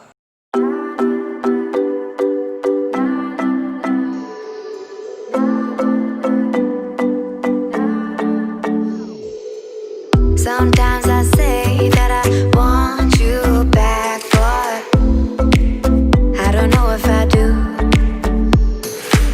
Sometimes I think about the good days we had, but there were bad days too. And I know